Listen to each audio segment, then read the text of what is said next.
not want the release of the information.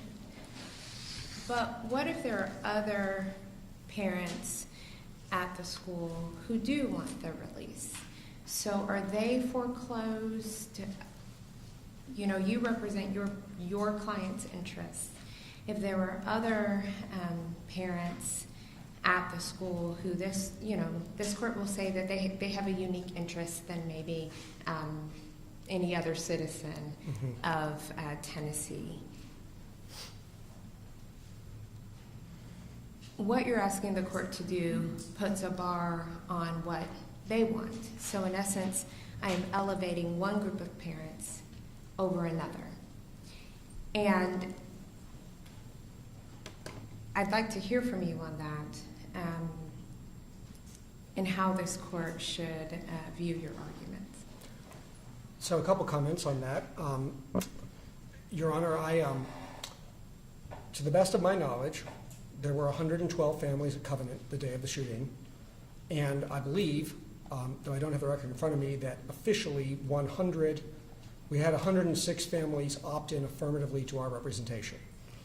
Now that includes the 3 families of adult victims. So that would suggest to me that we have 103 of the 112 families affirmatively opted in. And how many students attend the school? I think it's approximately 200, Your Honor. So your client's position represents half of the school community, No, right? No. 103 of 112 families. We represent 94%. How many students go to the school? About 200, Your Honor, because families have more than one kid. So we have 103 of the 112 families. Some families have 3 kids, like Mr. Pilkington. Okay, so when you say that you represent 103 families, are you saying that there are 103 families that attend Covenant? Yes, okay. We represent 106 families total. 103 of them are families with children at the school, including the 3 families whose children died that day. We also represent the 3 families of the adult victims. So we have a total of 103 families, and a family could have more than one kid, many of them do. So I have not added up the exact number of children that we represent in total. So let me ask a better question. Sure. How many families send their children to Covenant? And what I'm getting at is there may be families that you do not represent who have an interest in learning about this incident from the information that was collected as produced by Ms. Hale. And while you represent your clients, what about the other families? So I think the answer is going to be my understanding, and this is just what I remember, Your Honor, because I didn't look this up beforehand, but my understanding is that according to the school directory, as of the shooting, there were 112 families total at Covenant. 103 of the 112 families, which would be something like 92%, affirmatively opted into our representation. Now, our class, as Your Honor well knows, is a smaller subset because this court only found standing to intervene for the children who were actually there. There was a certain number of families that opted into the representation, but they had a 6th grader who went to go tour another school that day, or their child was homesick, and this court's order said you had to be present. So we actually represent more families, I believe, and again, Your Honor has the actual records that we submitted under seal. I think we have about 80 families that are in the class that the court created. What that means is that there are no more than 9 families that did not opt in, so fewer than 10%. Of those 9, I don't represent them, Your Honor, so it's hard for me to speak for them. What I have been told is that a certain number of them are not opposed to what we're doing, but they just couldn't bring themselves to be a part of this because of the challenge. It's very hard emotionally for these families to have done this. I can't emphasize that enough. I guess, but what I'm getting at is you are representing your client's opinion. Yes, Your Honor. Who unfortunately, and I don't want anyone to think that my question, I vigorously question every lawyer who comes in my courtroom. I think that's one of we're going to have a healthy discussion no matter what side you're on, because I'm trying to get to Yes. a decision. So I hope that the person sitting in the gallery do not take my questioning as not empathetic to their position, right? But Yes. I have to put my emotion aside, and I have to make a dispassionate ruling on the law. Yeah. So your clients represent a certain number of families. That's there correct. are other families that you do not represent who may or may not have a different opinion. If this court were to rule in your favor on one of those three positions that you have, that basically elevates certain families over other families. And isn't the point of open records to, and let's leave it at the families, Mhm. right? Because the families were a part of that school community.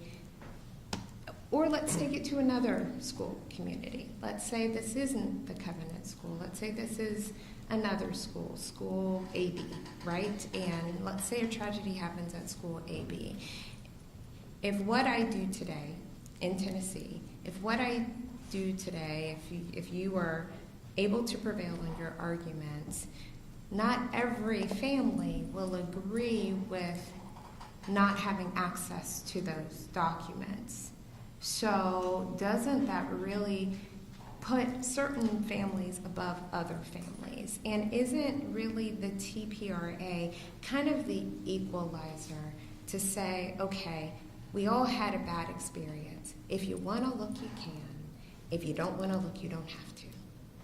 Okay, Your Honor, I have three observations to that. On the last point you made about if you want to look, you can. I don't think it's as simple as that, because I think once these writings are out and are on the internet, it's going to be very difficult to prevent the children from seeing them. Well, I think that is parenting, right? I mean, like, if you don't want your child on the internet, I think that you have the right to tell your child not to get on the internet and not to look Yeah. at certain things, Yeah. So I have to, in coming to a decision that is going to, it'll go up, come down, they'll tell me what to do, right or wrong, but if the records are not produced and someone else wants access to that information, what you were saying is you don't have access. My clients over here, their interests are better than your interests of wanting access to the documents. I'll say a couple things. So a couple other points. One is, it's true we don't represent 9 families.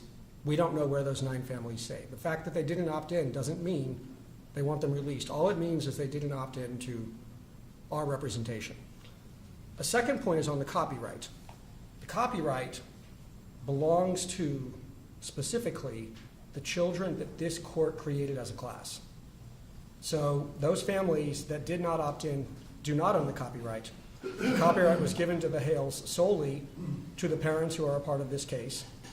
And those who didn't opt in, they may not like the fact that the copyright is now owned by others, but I would say that that remains the fact, though. The copyright is owned, and those families are not a part of that class and part of that Covenant Children's Trust that was created.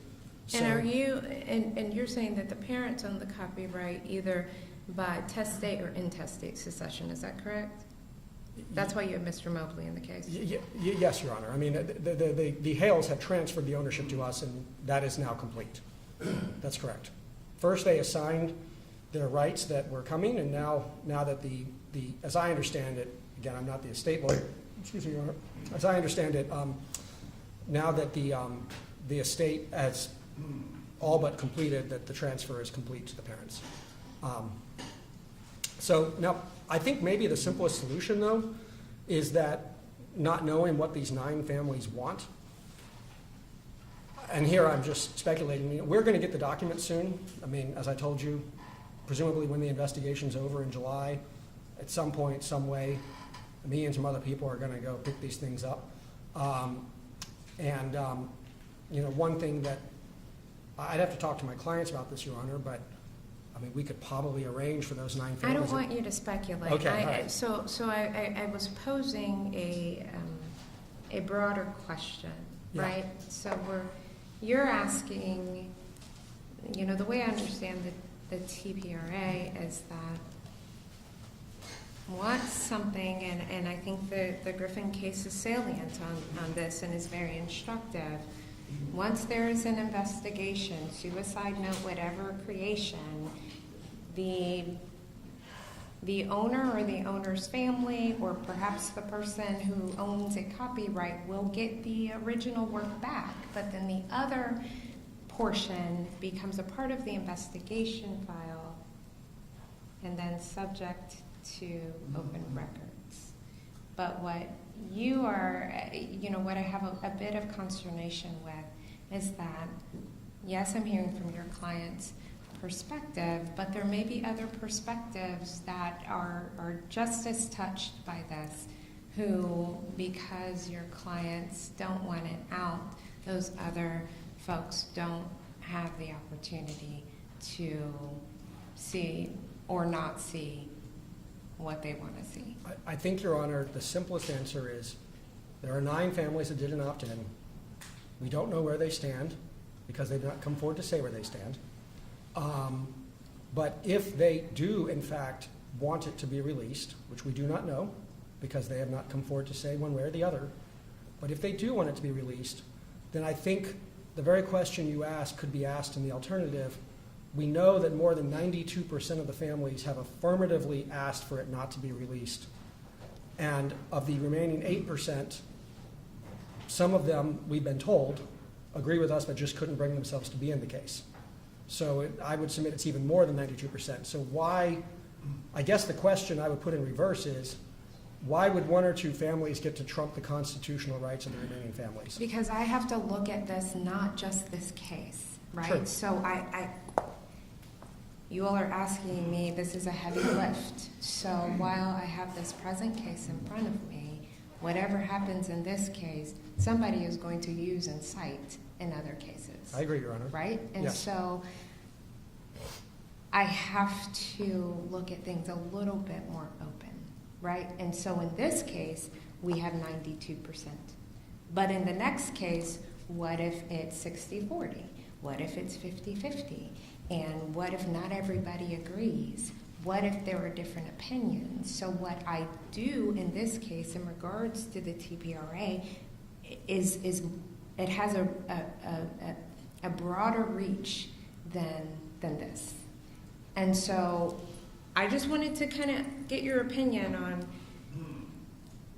other families and maybe different voices who may have a different reasoning, who may have also been in the same, situation or like situation, and they may have concern that, the weapons were obtained illegally, or they may have different Right. concerns than your clients have, but what you're asking me to do is close something for everyone. Now, remind you, sorry, Your Honor.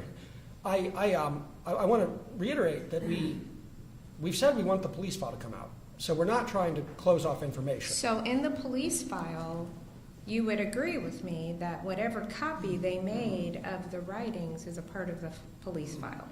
No, what I mean by that, Your Honor, is that we don't know what the police file is going to look like. My understanding is the police are preparing a written report, and that's going to answer the very questions that Your Honor asked.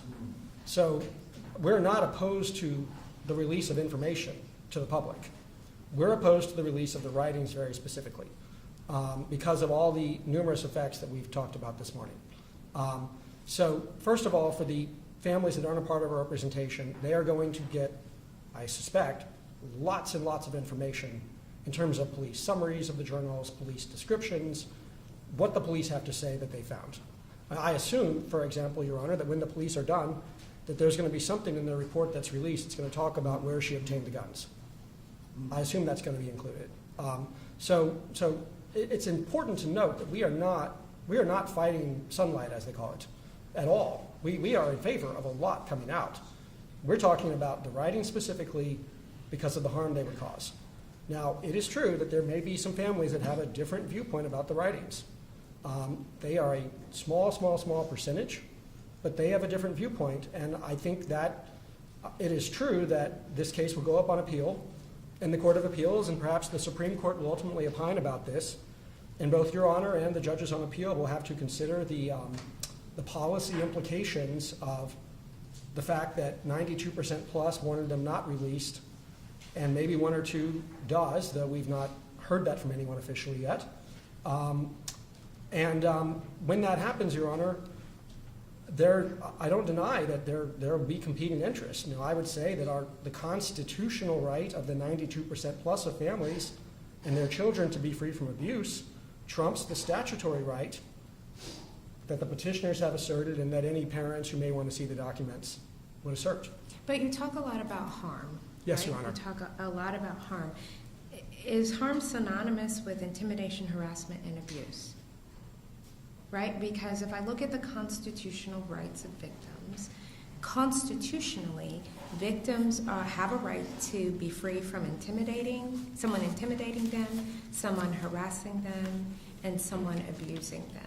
Yes, Your Honor. Now, harm, I don't see harm in the plain language of the statute. And I don't mean to sound crass, and for people who are listening, please understand, I'm not meaning to come across as crass. However, hurt feelings, some of the things that we don't like to go through do not rise to the level of intimidation, harassment, and abuse. So if you're asking this court to basically interpret and perhaps create new law, I really need to understand what you mean by harm. And I don't have the ability to shield from everything, right? So do you think that harm is the same as intimidation, harassment, and abuse? No, I agree, Your Honor, that you need to apply the actual language of the Constitution. So it's abuse, harassment, and intimidation. I looked up those words. Abuse is defined as cruel or violent treatment of a person. I would submit that the release of these writings is cruel to these children. Their publication and dissemination is cruel. Harassment means aggressive pressure or intimidation. And then that kind of gets a little circular, since the third thing is intimidation, and harassment is defined as intimidation. So I agree. I mean, you need to apply the actual language. And then we've, of course, got the statutory language, our right to be treated with, dignity and compassion. So those are the five sort of elements, Your Honor, that I would say the court needs to apply. And I'm not taking away from dignity and respect or any of that, but I am going to draw a distinction that everything that is upsetting for a victim, if there was a victim here and we were in a proceeding and a victim of a crime was subject to cross-examination by defense, that's going to upset them. They might even think that would harm them. But I don't know that it would rise to the level of impeding on their constitutional rights. And so when I look at what you're in effect asking me to do in not releasing these documents on a constitutional basis for their constitutional rights, I wonder if we're getting to the language and the intent of both the Constitution and the statute. Some things are upsetting, and that's the one thing about life is nobody said that it was going to be easy, right? And sometimes things happen to us, and we don't like them. But I don't know that I can protect everyone from things that they don't like and things that will harm them. I understand that, Your Honor. I understand that. I was thinking during the break and talked to a colleague about sort of one of the earlier questions about the criminal justice system and our earlier colloquy about how long does that continue. Mm-hmm. And you can think about, for example, now this is an extreme example, but imagine like a child pornography case. it happens to a child. The child pornography remains in the possession of the police. I would say that that continues to be something that should not be released. It remains, now that one has a specific exception, of course, Your Honor, so that's why it's an extreme example. Or you can think about a case that involves domestic abuse, and perhaps a husband is abusing his wife or a man is abusing his partner, and as part of that, they've got a picture that the person took of the spouse in a degrading context, and that person gets prosecuted, maybe gets found guilty, maybe gets thrown in jail, but the police still have a copy of the photo. I would say that that photo should not be able to come out 20 years later when the perpetrator wants to request it and put it out for some reason and send photos to the victim, that right remains. I think But something doesn't like that that. then, wouldn't that then fall into like harassment? Well, You know? exactly. So my point was going to be, that's exactly what I was going to say, which is that, so the photo example probably is harassment. We contend that because of the nature of what these writings are, without having seen them, that's the problem, right? But we contend that these writings, based on what people have talked about with them, are abusive and harassing and intimidating. And I know Your Honor asked earlier, like, is there something innocuous in there? I mean, obviously, if there is, I don't know it. Your Honor does. And that becomes a much harder question. And it could be that that's where the line ends up getting drawn, is that Your Honor has a decision to make and you decide what you think would be abusing, harassing, and intimidating to the children, which I would think, I mean, I could get into examples, but I don't really want to talk about what we've seen. You don't in the have week. to. Yeah, you know. I mean, I think those 3 pages qualify. I think it's not even close. I don't know what else is in there. So I agree that abuse, harassment, and intimidation is the standard. And forgive me for using the word harm. I didn't mean to, No need to talking ask about for the harm to forgiveness. kids. I didn't mean to imply no. that I was trying to articulate a different standard than the one the Constitution sets out. But, you know, from what we know and from what we believe, we think that the release of these will indeed be abusive, harassing, and intimidating to the children for life. And I think Your Honor has asked an excellent question about what about those disagree. And as I think Ms. Kinney said, you know, we don't envy you your decision, Your Honor. I know it's a very difficult one because obviously there are competing interests here. There's a reason we're all here. You know, if this case were easy, I think we wouldn't be in our second day of a hearing, right? So Sure. that's probably the best I can say. You know, the key thing I would say is we are 92% of the families. So for what it's worth, the overwhelming percentage are very affirmative about not wanting this to happen. Okay. And so if you ruled against us because of a concern about another family, you would be elevating that family over the other. Well, in honesty, you know, I'm looking at a broader implication. So. Yeah, I really appreciate that, Your Honor. Very good question. Thank you. Thank you. Metro, I have a quick question for you before I pivot. So in talking about, if you could help educate me on what would a police file include? Do you know, do I need to reserve that for some post-hearing briefing? Like what? I know we're here about these writings, and if I look at the Griffin case, you know, certain aspects, copies that the governmental entity would have made as a part of their investigation stay with the file, and the originals go back to the owner. So, like, what are we talking about when we're talking about a police file? I think you can put your pencil down because I don't think that I have the answers for Okay. you today. Okay. But I'd be pleased to get that to you. In some post, yes, that I would appreciate that. Also, who did I tell to educate me on copyright? Was that Mr. Osborne? Who was that? Yeah. Sorry, what was the question, Your Honor? And just post-trial or post-hearing briefing on copyright, and then if you would give me some Ms. Fox, if you would give me some post-trial briefing on, you know, just what is the file. I mean, I have the Griffin case. I think I know, but like, I don't know. That's been a while, so Okay. I don't know if that's the current state of Sure. things. I was also going to provide information about how long it would take to Yes. produce the information once the case is closed. Okay, thank you. Your Honor, on the post-trial briefing for copyright, I believe we made our affirmative case for why we say it's copyrighted. Okay. So I think that the question is, would it make more sense, I guess we'll see what the petitioner is saying in rebuttal, but would it make more sense to have them submit a brief that we reply to? Well, I'm I not sure mean, what's- if you think I have what I need to make an opinion on how, and I won't call it a common law copyright, Yeah. but like the demonstrative that you gave me was instructive to the court, and so I'm happy, I'm good. I think you did a good job of answering the questions that I had when I was going through it, and I don't know that that's necessarily needed at this point. Yeah, Your Honor, I we think would you be, explained it. we would obviously be delighted to provide any more briefing you need, so just let us know. Okay. If you decide there are additional questions, I guess what I would ask is the court would issue an order saying what questions it wants further briefing on, and how we should go about that in terms of who goes first and when. We would be delighted to do that. So, Thank you. thank you. All right, Mr. Pierce, I'm ready. Thank you.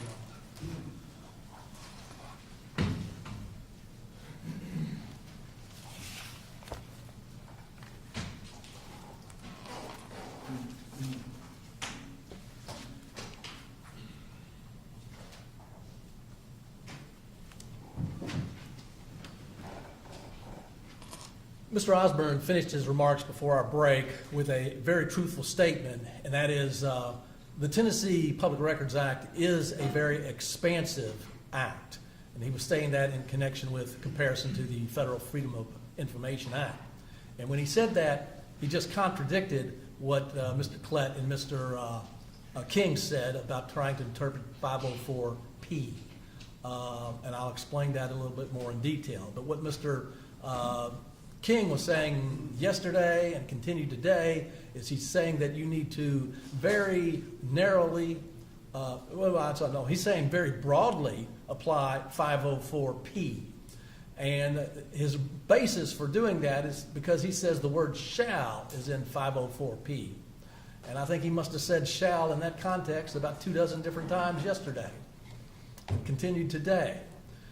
Your Honor, as you know, as we pointed out, there's over 730 plus exceptions to the Tennessee Public Records Act, and just about every single one of them says shall be confidential.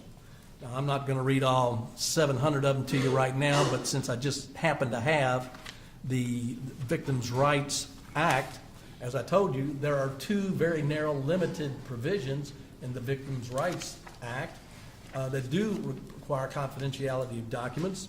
And in section 40-37-111, subsection I-1, it says, any identifying information concerning a crime victim obtained pursuant to this section shall be confidential. And then when you go over to section 40-38-114, subsection B, any information received by the victim relating to the substance of the case shall be confidential. So they all say confidential, Your Honor. Having that word in there adds nothing to the equation. But then, your question is how are you supposed to apply that? And they didn't answer your question, but I'm going to try to answer your question. Because you see, in the Act, that word shall is used one more time, or an additional time, which is very instructive and in fact explains how you apply all of these exceptions. And that is, we have an umbrella that covers all of the exceptions, and that is in section 10-7-505D. And what that section says is that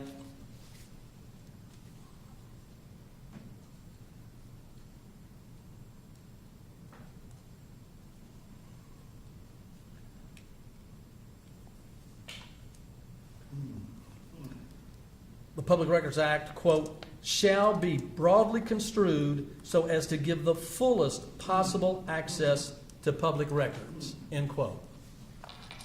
And so that, as I say, is an umbrella provision that covers every single of those 700 exemptions. And it provides that we get the fullest possible access, which is to say that all of the exceptions need to be interpreted narrowly. And as further evidence of that, once again, we'll go back to a comparison of the federal FOIA, which is what our Supreme Court did in the Schneider case and pointed out there is a substantial difference in the statutory framework between federal FOIA and the Tennessee Public Records Act. In the federal FOIA, there are only 9 exemptions.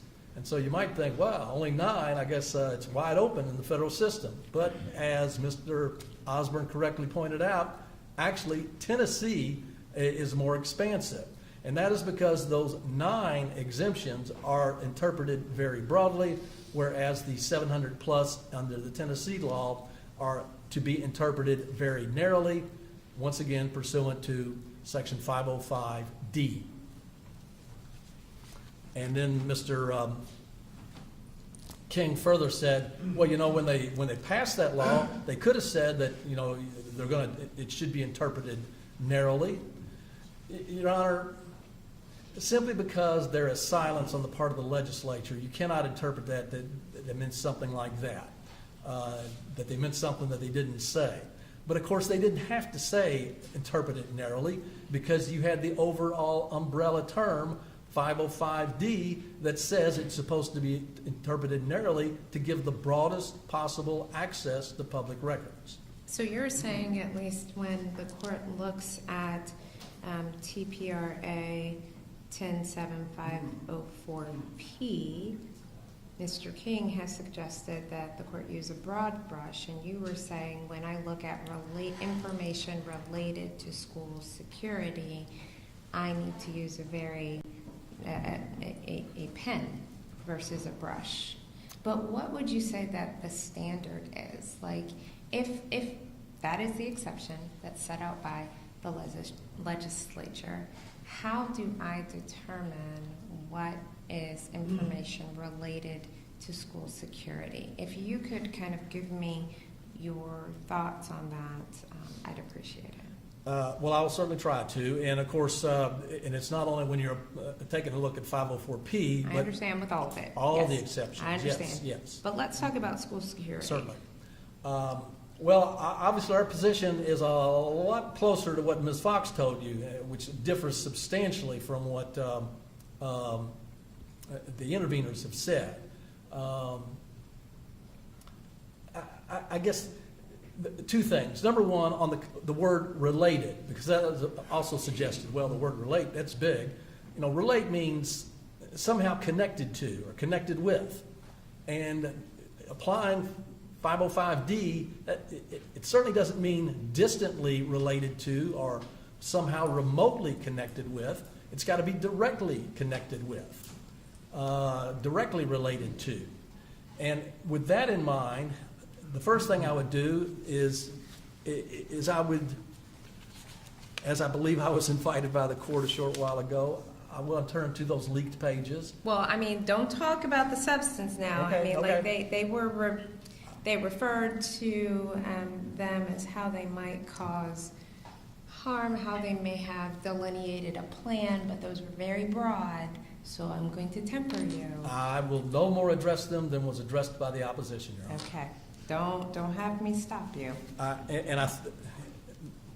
First, overall, there's simply nothing in those 3 pages that it deals with school security, period.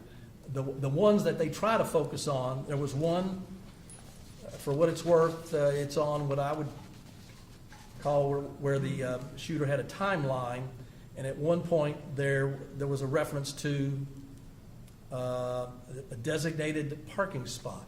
But that's all it says. It doesn't say what the parking spot is. And so the point is, if there were someone else who wanted to do the same thing, this writing would in no way tell them what the designated parking spot was, or even if there was one.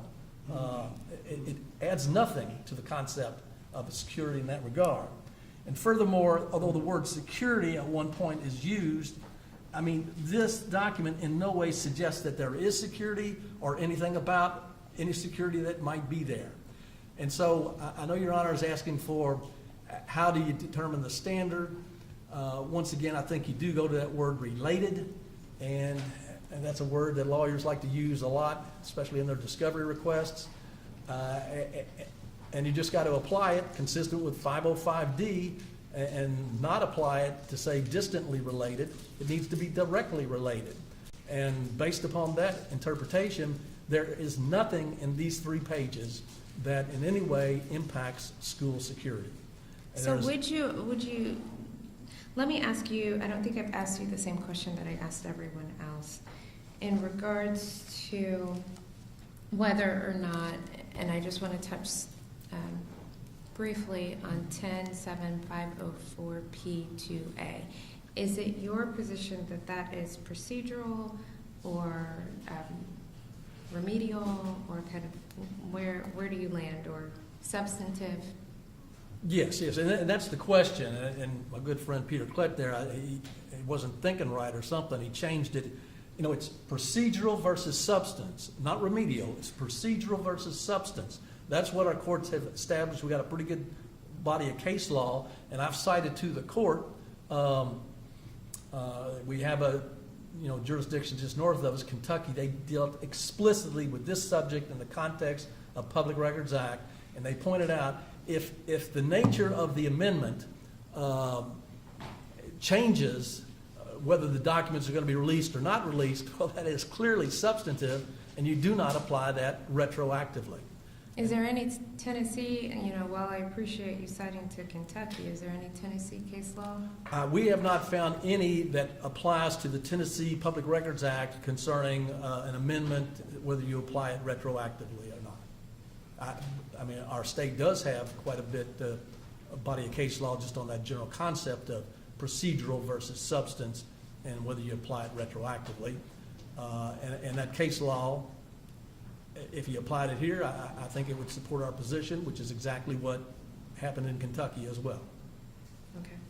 And of course, I will also point out once again, Metro agrees that that should not be applied retroactively. Okay.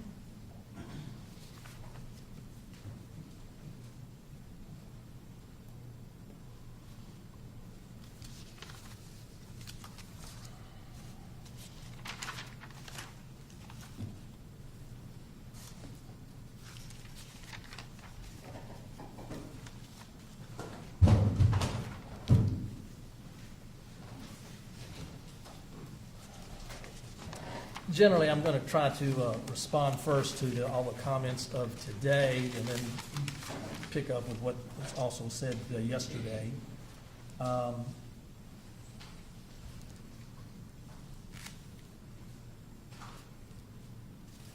Although at one point there was a comment that we had in today that we have a battle of experts in this case, and we most certainly do not. There's only been one expert who's been properly submitted pursuant to this court's instructions requiring us to follow Rule 702 and the Daubert line of cases, and that's our expert, Dr. Coleman. And yesterday, Mr. Klett said she had one declaration. No, she had 2 declarations, one picking up after this these leaked pages. But what Mr. Klett said yesterday is he said that the court had an order entered in March, so it had to be March of this year, that said that parties were supposed to file objections to testimony. I double-checked last night. I don't know what order he's talking about, but I did point out to the court that there was a order entered by the court quite some time ago that I read to the court yesterday that specifically said experts will be permitted by declaration or affidavit, and they need to comply with 702 and the Daubert line of cases, which is, and the only person that has done that is Ms. Coleman. Well, and I actually thought that when I looked at the declaration put on by the interveners, that she did include her CV. Hold on, let me pull it up. Dr. Felix, I do see her CV, I see her report, I see some things that the court would consider qualifying her as an expert. I think she could have been qualified as an expert on some areas, not all the areas that she offered opinions on, but that's an unsworn statement, no guarantees of reliability that would be admissible for a final determination of the merits, which is what this is. And Mr. Klitt said that, that's the kind of expert report that's always accepted under Rule 26.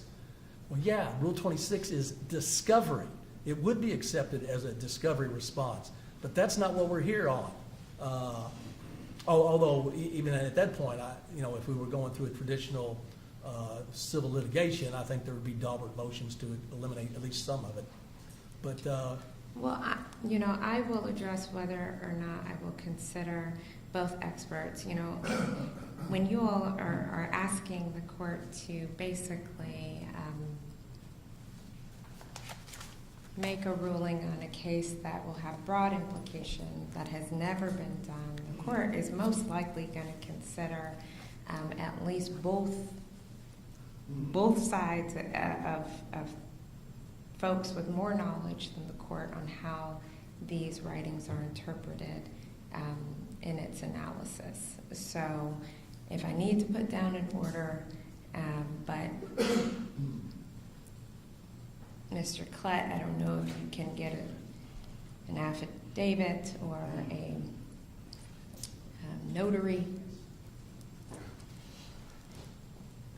well, But I need any, in all honesty, I think that the court's position is anything that will help the court come to a decision. The court will give some grace. Well, Your Honor, I do agree that this court has a certain degree of discretion in considering evidence at a show cause hearing, even a show cause hearing that's intended to be the final decision on the merits. Obviously, that should be applied both ways. But now, if the court is saying that at this point they get to submit additional evidence, I'm not saying anything about additional evidence. The court has enough evidence before it to consider. well, if they do anything with respect to that, then at that point I would want to point out even more deficiencies in that. I'm simply pointing out it failed to comply with the court's order, and it is not evidence. It is an unsworn statement without any guarantees of reliability. And if all of a sudden they start to try to pump it up a little bit, there are a number of other faults with that point. The number one thing I pointed out is Dr. Felix went on to talk about what law enforcement needed, and she clearly was not an expert on law enforcement. So I would say this, if I won't allow any bolstering of what is already in the record. I think that the court will consider what is in the record and helping it make a decision in regards to what Ms. Kaufman submitted as well as what Dr. Felix submitted. I don't think that that's a hill to die on today. I think that there are other things for this court to consider. I understand, Your Honor. But to follow up on that in a somewhat similar vein, I did not mention it before, but Metro did call me to task on a declaration that I had submitted, and that was the declaration of Mr. Ed Hutchison. And I understand where they're coming from that, but once again, I think the court has latitude to consider things. And the only 2 points I want to make, and I'm sorry if I'm tired and I'm repeating myself. No, you're fine. He's a law enforcement officer in the past, and he has 2 things. He cites uncontested provisions of law, and he cites the authority, and so they're there. And then he cites all the media reports. And Metro said, well, it could be hearsay. I mean, he specifically said he had personal knowledge of those, but some of them were hearsay. Once again, I'll just say that I do object to Metro's objection to our declaration. I think that is some proof that the court could consider. Okay. So with regard, let me just make a broad statement. With regard to the declarations that the court, because the court did not allow live testimony in this matter, The court is going to consider everyone's declaration equally. I think that all of the declarations presented educate the court on the positions that they have been submitted to the court for. And so I'm not going to knock anyone for not complying. If you all overturn me on that, okay. Or seek to overturn me on that. If the Court of Appeals is like, that's the only thing she did wrong.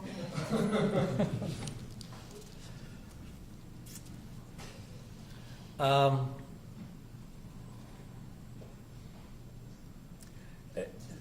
then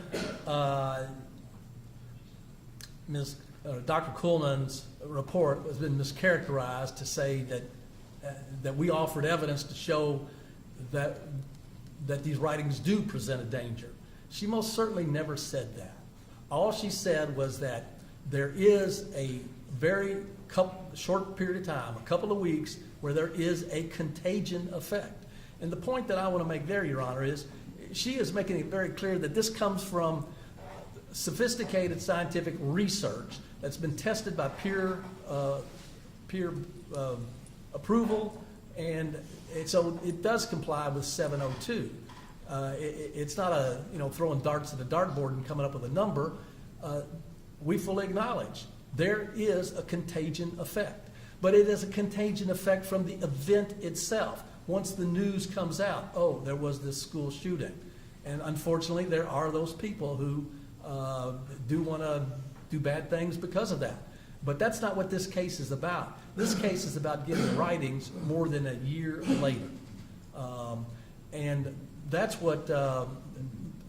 Kuhlman addresses very clearly to say, getting those writings will help prevent other killings, other shootings. And that's not just her saying it. She points out, and we've provided to the court, there is a 2021 joint report of the United States Secret Service and Department of Homeland Security that specifically relates to school shootings and violence. And they have very detailed findings. And once again, we've provided this to the court. And in situations like this, they found that 57% of the time, the shooter leaves behind the writings, similar to what we have here. And over a 12-year period, they can clearly document 67 times where, because those writings have been studied and information is found about those shooters and their proclivities, what they might do, their motivations, 67 times bad incidences have been, or threatened incidences have been interrupted or prevented. So lives are saved by releasing these writings. And that is undisputed in this case. No one else has said anything to the contrary to that. So those are the facts. And also with respect to this short-term contagion effect, that is undisputed. There is no one else who has sought to suggest, oh no, it's not 2 weeks, it's 2 months, or anything else. That is undisputed in this case. Although, once again, Mr. Klett, what he said, I wrote this down, he said, we disagree with the notion that the contagion effect is short-term. Well, he can disagree all he wants, but that's not the proof. You know, that's consistent with that adage that everybody's entitled to their opinion, but you're not entitled to your own facts. The facts are, it is a short period of time, and we are well past that period of time.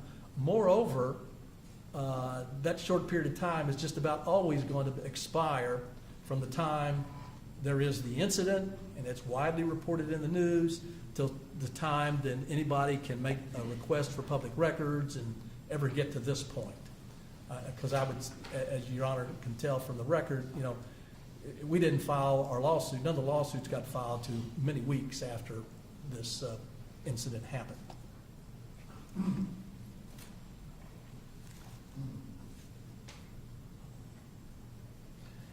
And then it was said that, in response to my point, that all of this discussion about whether it's a good thing or a bad thing, whether it'll save lives or cost lives, you know, that's all a policy decision. And I pointed out that that's for the General Assembly And if they want to make that decision, they can make that decision. So the response was, well, they could have made a decision, instead of excluding it, they could have made a decision to leave it in. In other words, make it clear that that record should be allowed. Well, as a matter of fact, that is exactly what the General Assembly has done. The General Assembly has said that this public record is available to the public, and that is in the very first part of the Public Records Act, where it says, quote, and this is section 10-7-503, all state, county, and municipal records shall at all times during business hours be open for personal inspection by any citizen of this state. The basic framework is all records are open unless there is an exception, and we've got so many exceptions, but the state does not list things that are open. The state does not pass laws to say, oh, this record is open, that record is open. The state has already said all records are open. And there was a brief discussion earlier today about, are these public records? Yeah, they are public records, and from Your Honor's comments, I think you understand that. Mr. Pierce, you know, this copyright, and having heard what the interveners have said about copyright, do you have anything to add? I know you said in your briefing that it's without merit. We talked about it previously, but having heard from them now, do you have anything to add? And then if we look at the Griffin case in light of public records, and in Griffin, the original documents were returned back to the wife, and then the remaining documents remained with the investigative file, and once closed were released. How does copyright, in your opinion, play into that? The court is interested in hearing from you. And I know you already told me it was without merit, but I mean, if that's still your argument, okay, but. Your Honor, the interveners are a million miles away from establishing that they have any copyright interest in these documents. There are so many hurdles that they have got to overcome. Tell me what the hurdles are. Well, as I pointed out in my brief, the very simple thing is that simply because someone creates a writing, that doesn't mean that there's a copyright interest in it. And that comes, once again, that's the United States Supreme Court, and I would suggest that just providing, a one-page FAQ from the Copyright Office, they're not reversing the Supreme Court on that point. So are you saying that there are steps that have to be taken in order to confer a copyright? Like, do you have to register the mark? Do you have a and common law is not the right word to use, but once a writing is created pursuant to the statute, do you have kind of, I always remembered it as a poor man's copyright. Do you have that? I will agree, we got some common ground here. You don't have to get registration to own the copyright, but you have to have a copyrightable interest in the work. And first, let's take it one step at a time. We've asked for the writings of the shooter. I don't know for sure that all of these writings are from the shooter. So who knows who wrote them? So we haven't even established that point right now. Plus, they have to be original writings. With all of the volume that I'm hearing about, I would not be surprised that a lot of it she's plagiarized and copied. So that's not copyrightable. There's simply no way to determine right now what is copyrightable and what is not copyrightable, simply because even if they establish that the shooter wrote these things. And as one very clear example, which I pointed out and I argued first thing yesterday morning, and the other side has simply chosen to ignore, the one document I got a description of is a will. A will is not a copyrightable document. So that's not covered. Essentially, Your Honor, what has to happen, we're going to have to dig into each and every one of these documents and decide, okay, yes, there could be a copyright here, or maybe there's a copyright there, or no, we don't have a copyright here. You just can't assume that there is a copyrightable interest in a document. So what do you have to do to establish And I guess, so you're saying you don't have to register it. And so if you create something, does it have an immediate, copyright? Are there steps that you need to take? What is your kind of position on that? If you create something in which there is a copyrightable interest. And what is a copyrightable interest? Something Well- that's original, correct? It has to be original. And it has to be your expression. That is true. So what you and I, like, I'm taking notes right now. They're original, my expression. And at that point, Do I have a copyright in those? Your Honor, at that point, I don't feel that I'm the kind of person that can comment on that. To respond to a question you had to my opposing counsel, that we certainly have a lot of copyright lawyers in our firm. Y'all are gonna be submitting some copyright posts. I delve into some aspects of copyright, but that is not one of them.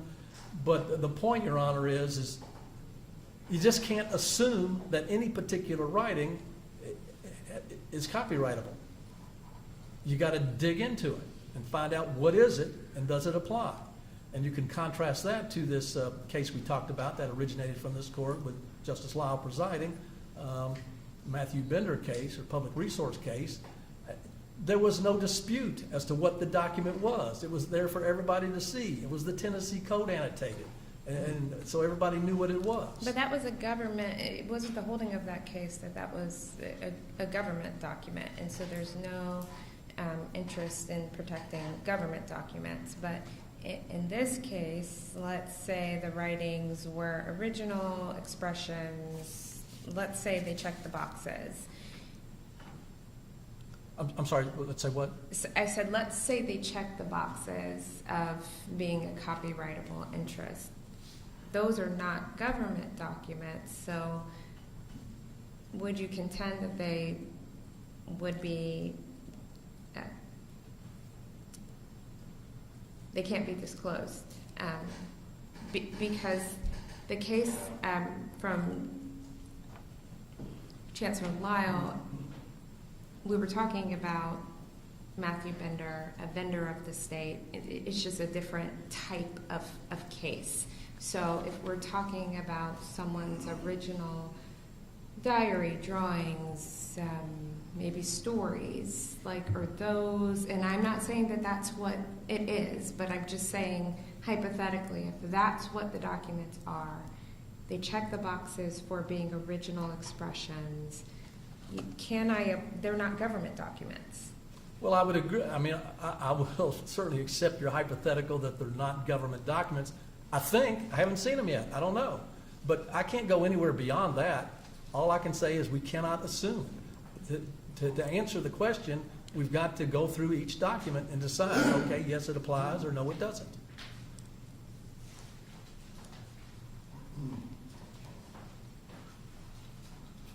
And once again, although I know that public resource case was vastly different, the big point is there, the document in question was out in the open.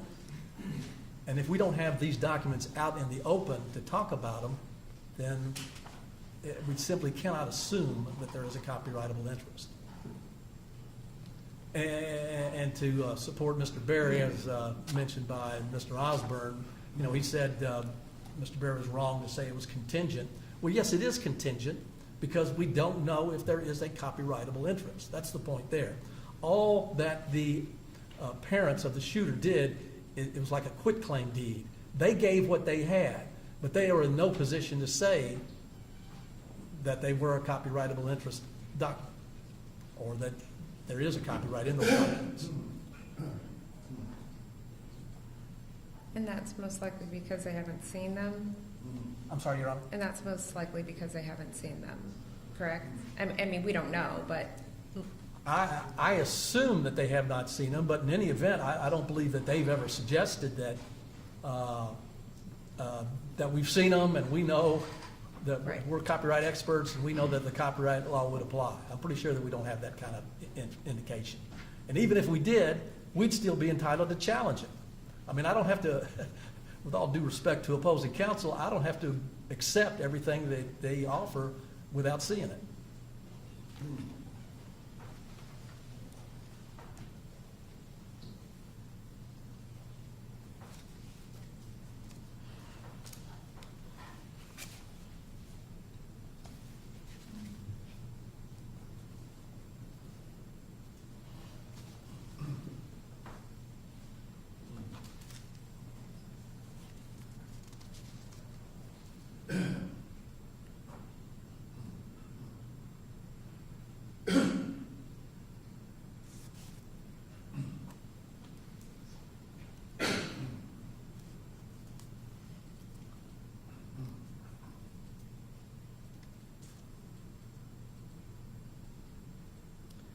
If the interests are copyrightable, do you agree that the supremacy clause comes into play?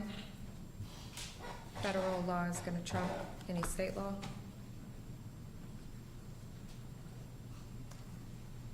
Well, the supremacy clause is there, no one can deny that, but as to the effect that it would have on an open records request where those documents are already held by the government, I'm not sure that it constitutes, and I do not agree that it constitutes an exception to the open records law. How should the court construe the position in the public resource case of the AG, basically asserting that copyright does provide an exemption to the TPRA? Have you had an opportunity to read the public resource case? I've read the opinion. The opinion, I've okay. looked at that brief. It's been a while. I can't say that I recall everything about the brief. Okay. I would just say that that was a remarkably different case.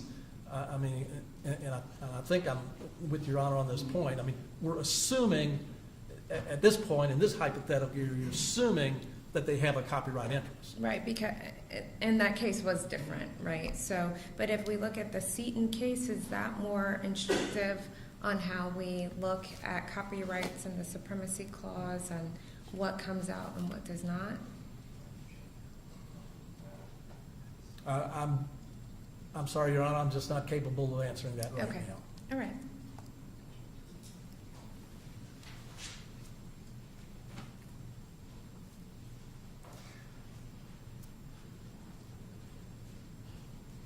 And that, if the court had no other questions on copyright, I'll try to Please, move on. you can move on.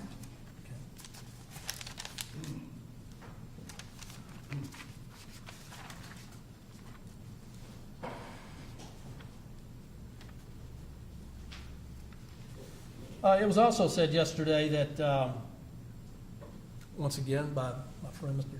Klett, that his understanding of the Tennessee Public Records Act is that the purpose of it is to allow citizens to find out what's going on with their government. Well, that is one purpose. That's a laudable purpose. But he cites no authority for making that statement because there is no authority for that statement. In fact, the Act itself clearly identifies that a lot of this information can have a commercial value or a commercial purpose.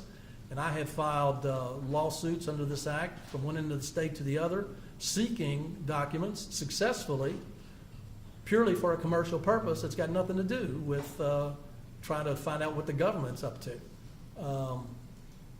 And that's because, as I said when we got started here yesterday, the Act does not require anybody to state why they want it, and it doesn't require why they want the documents, and it doesn't require them to do anything other than get the documents and do whatever they want with them. So we don't have that limitation.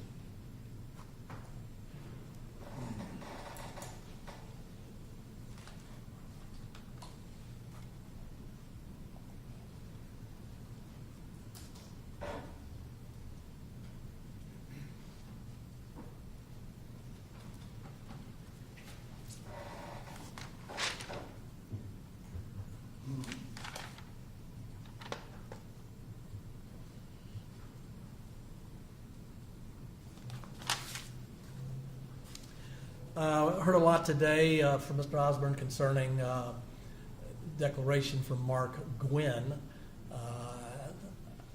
I feel confident I did not attack Mr. Gwynn. I attacked that declaration that was submitted because he's clearly offering expert evidence about matters, and it does not meet, once again, 702 or Dalbert.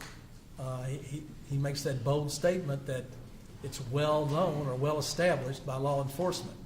And as Your Honor correctly pointed out, that is in contrast to what Assistant Chief Mike Hager said.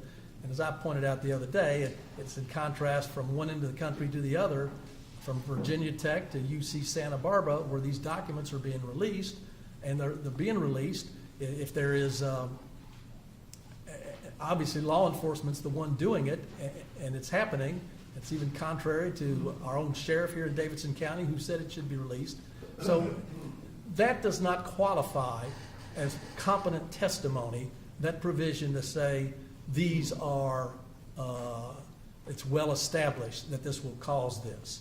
You know, he hasn't done the empirical sort of research that Ms. Coleman has shown, and he most certainly hasn't done what that Secret Service report shows. And once again, Your Honor's indicated you'll basically take things for what they're worth, and a statement like that it's well established, that is not competent evidence. I mean, you know, at one time it was well established that the earth was flat, and that's what Dalbert is trying to get rid of. It's things where people just spout off things that they think are true without evidence to show that they are true.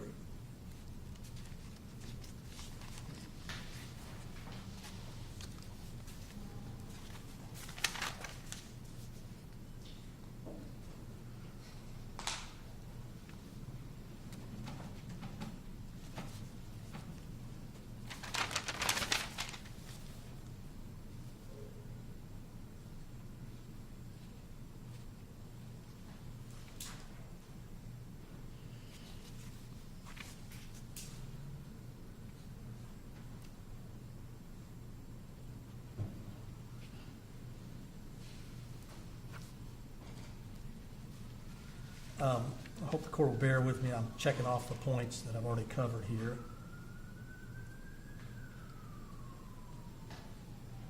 Mr. King said that, I love this phrase, we want it both ways, saying that we want you to treat this as a public record, and then we don't want you to apply 504P. Now, there's nothing inconsistent about that. Yes, it is a public record, and you do apply 504P, but consistent with 505D, you apply it very narrowly. That's what the law says.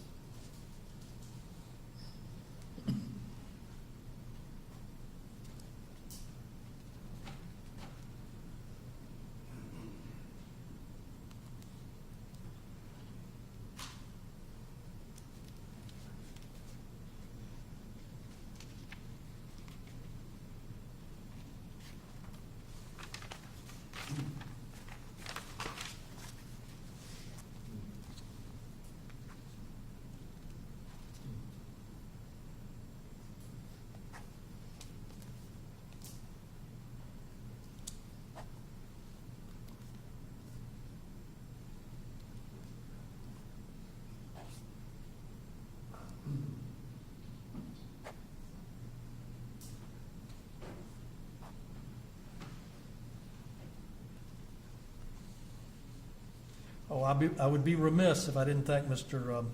Osborne for bringing Taylor Swift into the case, but the difference there is that she knows what she's written. Nobody else knows what these documents are.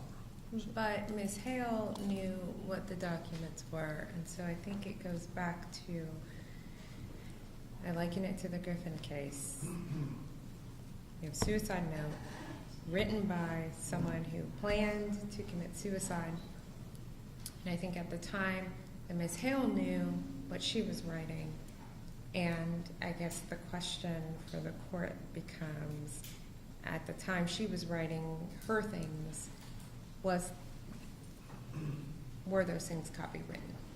And I'm gonna ask for post-trial briefing, so you all should just know that.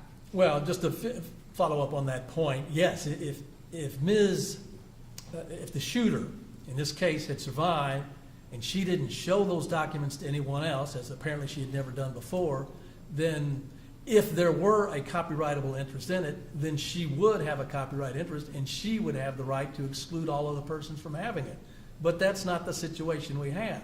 They've now gone out, and so that's why things are different. You mean gone out and being collected by the police during the investigation? That's right. They've gone away from the person who created it. So But I guess what the court needs to understand is at the time of, when does copyright attach? When do the rights attach? Is it at the time of creation? Is it the time you show somebody? Is it the time you send it to the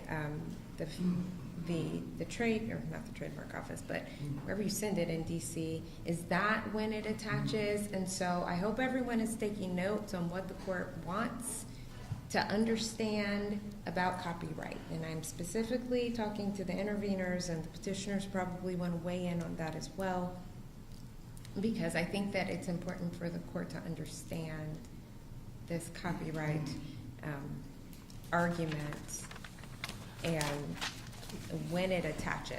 Your Honor, it's my understanding that, I mean, if you wrote the great American novel, the moment you finish that novel, the copyright attaches. And if you decided this is the greatest thing that ever was, but I don't ever want anyone to ever see it, you have the right to do that. But once you're gone, no disrespect, but, and then it gets out somewhere, then we have a whole other issue, because we don't know that you wrote it. We don't know that it was original work. We don't know that it meets all the other requirements for a copyrightable interest. But Mr. Pierce, the scenario that you pose is contradictory, right? So, correct me if I'm wrong. I'm gonna have the court reporter read back what I thought I heard. Can you, what he just said?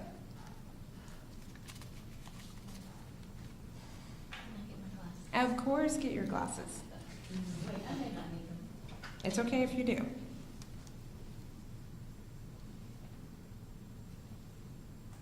Because I thought I heard you say that once I've written something, that's when the copyright attaches. That's what I thought I heard you say. But we're going to make sure that I heard correctly. You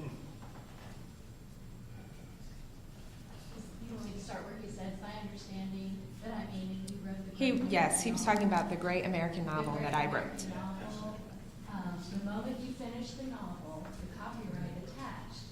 If you decided this is the greatest thing that ever was, but I don't want anyone to see it, you have, and I've got to return it in real time because it's almost supposed to apply. So the moment I finish the novel, the right attached. The moment you finish the novel, the copyright attached. You decided this is the greatest thing ever, but I don't want anyone to see it. You have the right. You have that right. But once you're gone, no disrespect, and then it gets out somewhere, then we have a whole other issue because we don't know who wrote it. We don't know if it was an original work and meets all the other requirements for a copyrightable interest. Okay. So, Mr. Pierce, track with me just a little bit. So, if the moment, and I don't use the phraseology that all of you are using simply because I think in referring to someone by the act that they committed, number one, it's inflammatory. Number two, it was a tragedy all around. And at the end of the day, no matter how heinous you are still a person. And so I'm not going to inflame the situation by referring to anyone as an act that they committed. Okay? So I'm going to call her Ms. Hale. So if I track with you, when Ms. Hale finished writing whatever was left at the scene, the right attached, would you agree with me there based on what you said? Because you all are interested in what you all believe to be her writings that were found at the scene. So if you believe them to be her writings, they were hers when she finished writing them. Would you agree with me there? If what she wrote was something with a copyrightable interest. Well, if it was her original work, if it was hers, if they were her journals, if it was her diary, would the right have attached? It would attach probably to some things, as I pointed out, and they will respond to. It doesn't apply to everything. It doesn't apply to functional documents like a will. Okay, so we're going to put the will over here, right? Oh, okay, but keep in mind, you may be putting a lot over there. Not Well, just one I know document. what I'm putting over here Okay, as okay. sticking a pen in it. Let's just talk about, let's talk about a diary. If a diary was written by Ms. Hale and was left at the scene, based on what you just said, the moment it's finished, the right attaches, the copyright attaches. So if she wrote a diary that you all are interested in getting, and she left it at the scene, would you agree with me that it was copywritten when she finished writing it? I would not agree, because I cannot agree that what it was in her diary was something that was subject to a copyrightable interest. Maybe it was, maybe it wasn't. I will have to look at that diary to see, Your Honor. Okay.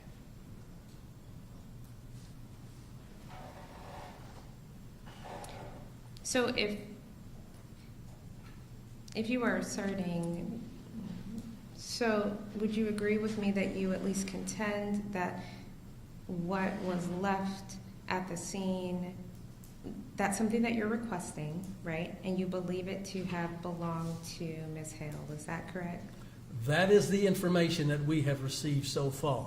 Maybe that's wrong, but that's what we've understood to be the case so far.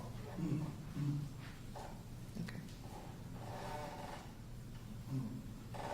Okay, I'll reserve it for post-trial briefing, it's okay. I'll give you all some instruction on what I need to understand.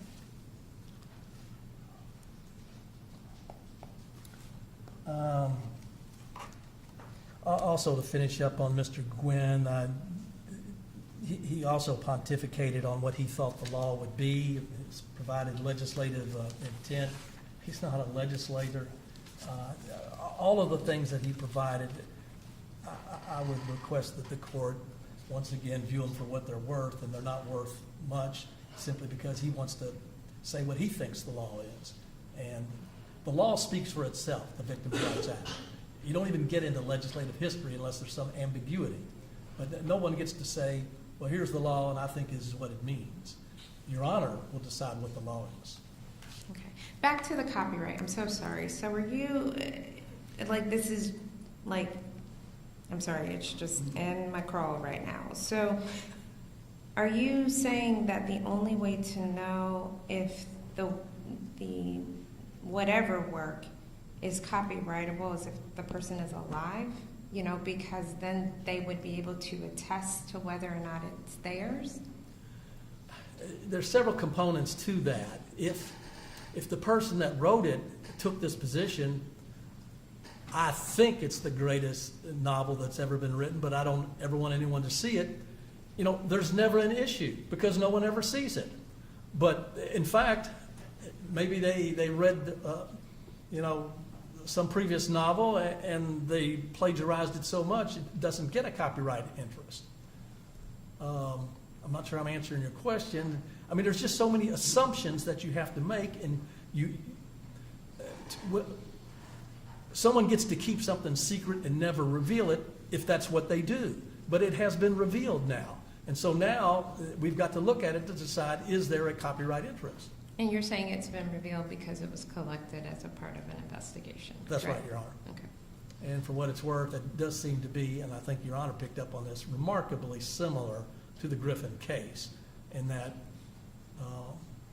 the circumstances, and I won't go into those circumstances out there at the Covenant School, but I think she probably intended for that to be found the same way that Representative Ted Ray Miller expected his suicide note to be found.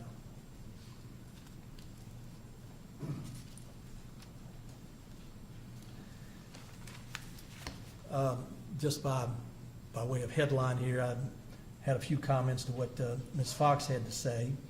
So shifting gears a little bit here, and she did say that she took a great deal of pride in what the Nashville police did, and I think we all do. I specifically said in my complaint that they acted heroically. No one can deny that, so that's great.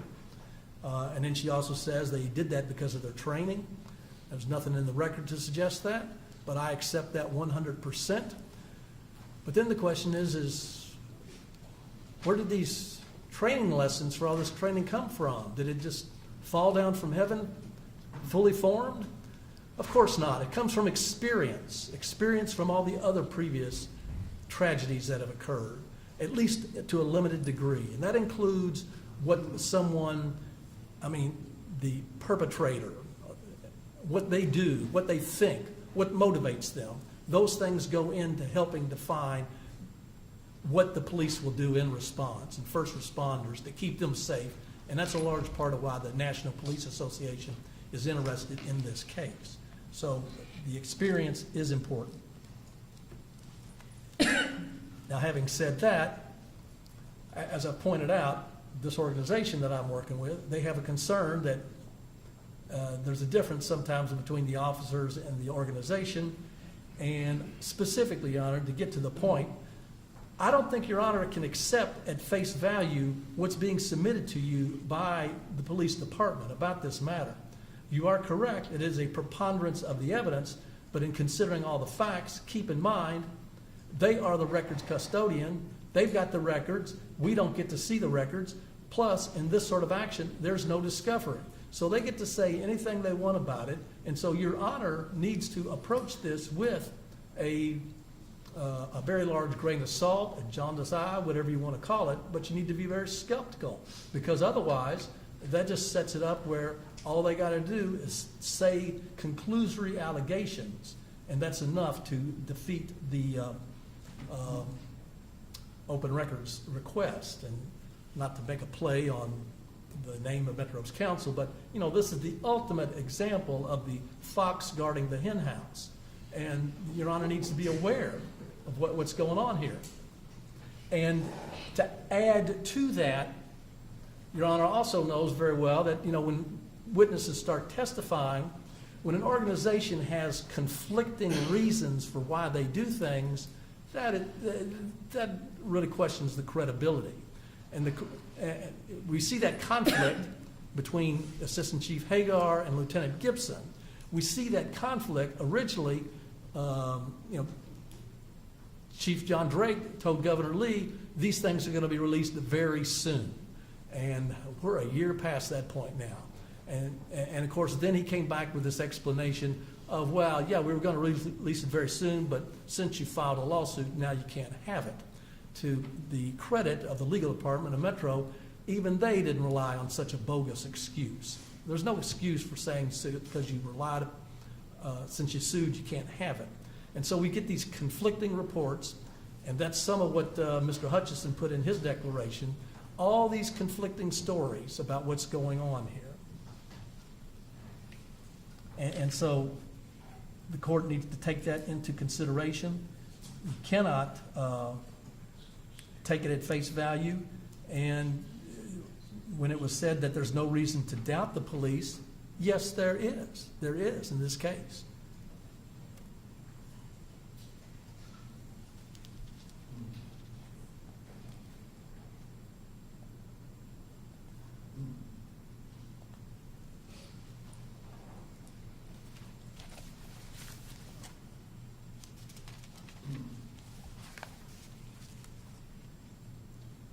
Do you think intent plays at all into copyright?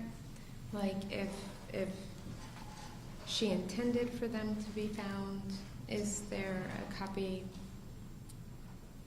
interest? Because I know in your scenario you said if I write a book and I don't show it to anyone, then no one really can test the veracity of whether or not I plagiarized or did not, or if it was my original work. But if I leave something out in the open.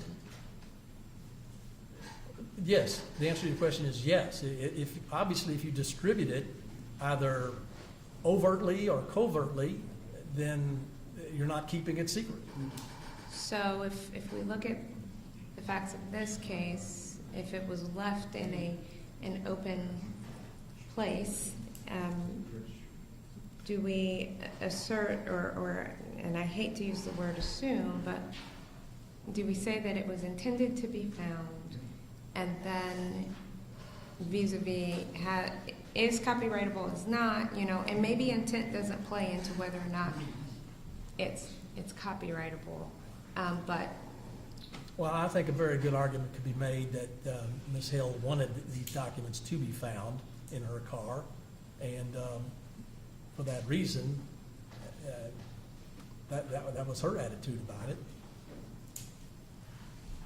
and does that play at all? Do you think I it's think the from that- copyright? Go ahead. I'm sorry, no, from that moment on, I don't think there was any intent to keep it secret. And it, So then if we talk about the copyright, then if it was left out in the open,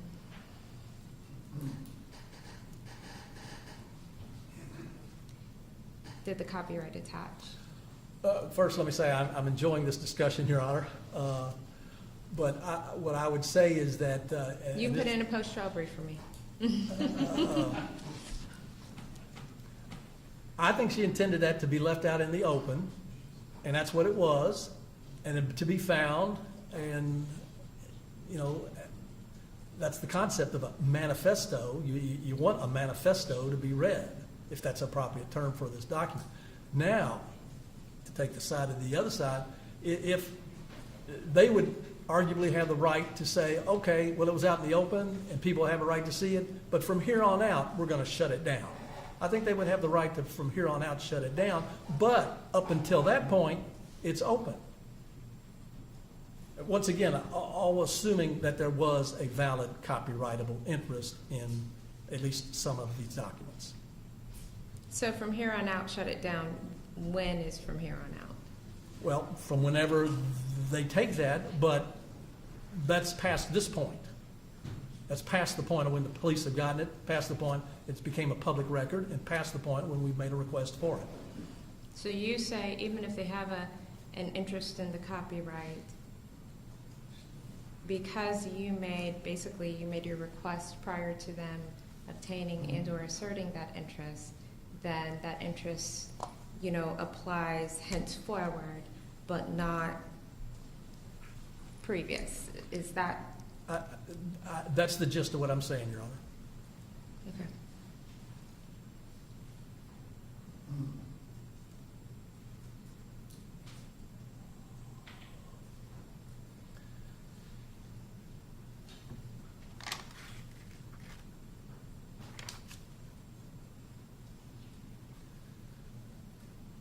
Just to finish up, Mr. Osborne read some of these declarations.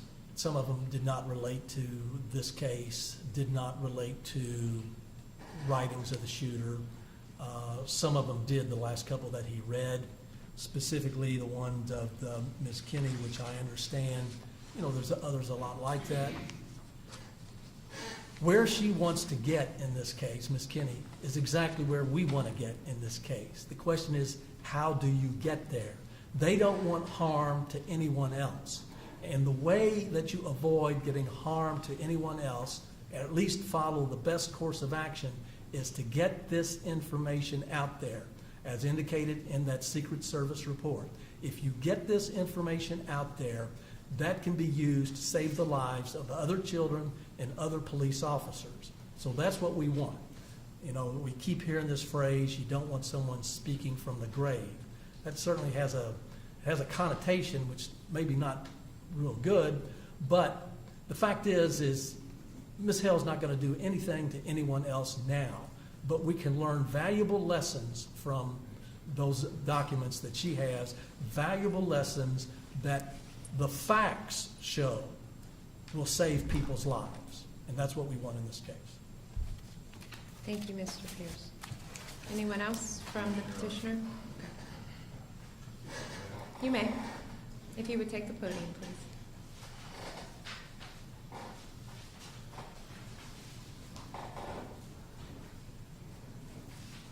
Ms. Fox, since you have the burden of proof, I will let you have the last word. Thank you. Your Honor, I hope I can be mercifully brief here, but I don't know. Can't guarantee it. Lawyers can never say anything in a few words, you know. Very briefly, Your Honor, and 30 minutes later, they're still introducing themselves. First, I would just like to touch for a second on this copyright issue. And please bear with me while I put this in perspective. Copyright is a part of the law dealing with intellectual property. There are three basic categories.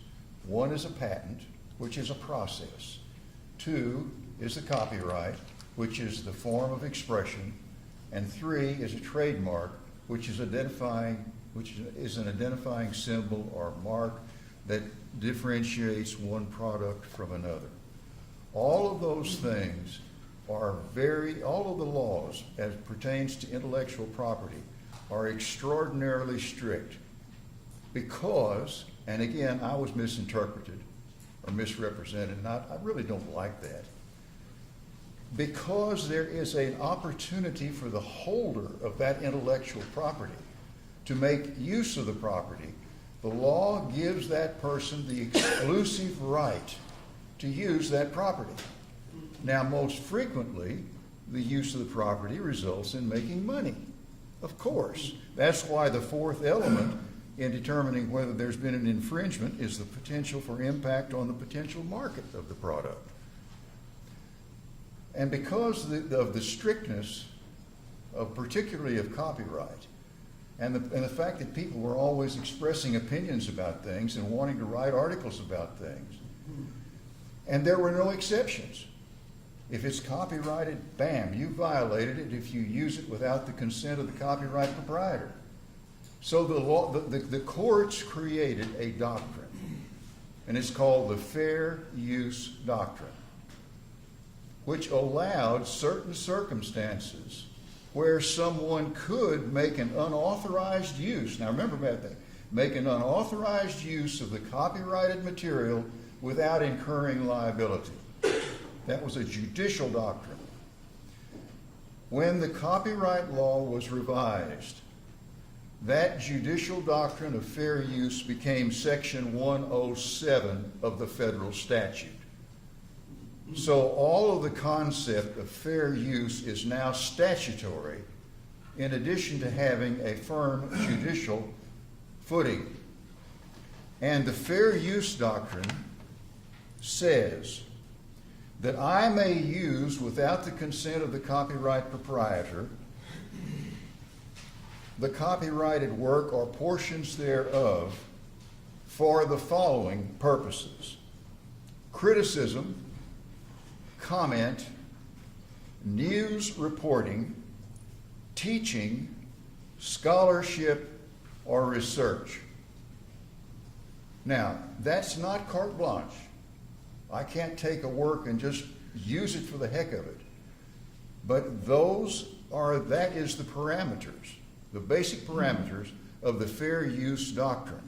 The fair use doctrine would be applicable here, potentially, because the police were using the materials which they seized for the purpose of researching a piece of evidence and making determinations. I mean, they sent this shooter's documents to the FBI laboratory in Quantico, Virginia, to have it analyzed. And they have the report back. You know how we know this? Because they had a posting on the internet where a Metro police officer was saying, we're going to have a special, I would call it a seminar, but presentation about the findings of the FBI with regard to these shooters' notes, but it's only open to sworn law officers. Within a few days, that was gone. So I guess they didn't do it. They thought better of it. But the bottom line is, you have a fair use here. And here's another point. Under the old law, you had two classes of copyright, as mentioned. You had common law and statutory. The common law copyright existed automatically when I created a document, and it remained, my common law copyright remained until I published it, or until it got published. But that's gone now. Again, that's been abrogated by the new statute. The statute now says that the copyright attaches at the moment that the work is put into a tangible medium of expression. I believe that tangible medium of expression comes directly from the statute. So therefore, to use Your Honor's example, your notes that you're writing right now, they're your unique style or form or expression, and when you fix them in a tangible medium of expression, they're copyrighted. So what you are saying then is at the time Ms. Hale wrote whatever she wrote, She had a copyright. she had a copyright. Under the new statute. That's Okay. correct. That's correct. I mean, cut it any way you want to. Whether it goes against me or for me, that's my understanding of the law. Now, again, I'm a lawyer. Lawyers don't know all the law. Only the judges can tell us what the law is, you know. We can tell the judge what we think the law is, but the judge tells us in the final analysis what the law really is. And so, Evans? are you then asserting, and I don't want to steal your thunder, and Please do. Please do. but are you asserting then that even if there was a copyright at the moment, you represent the newspaper, right? So are you asserting then that you would have had an exception pursuant to the fair use Yes. doctrine? Yes, there is the potential exception under the fair use doctrine, because one of them is news reporting. So then are you also asserting that the supremacy clause would trump the TPRA? Oh, well, I don't have to worry about that, because the copyright law gives me the right to do that. So I know you, I but mean- not everybody here is news. Well, but right? I know, So- I mean, the media.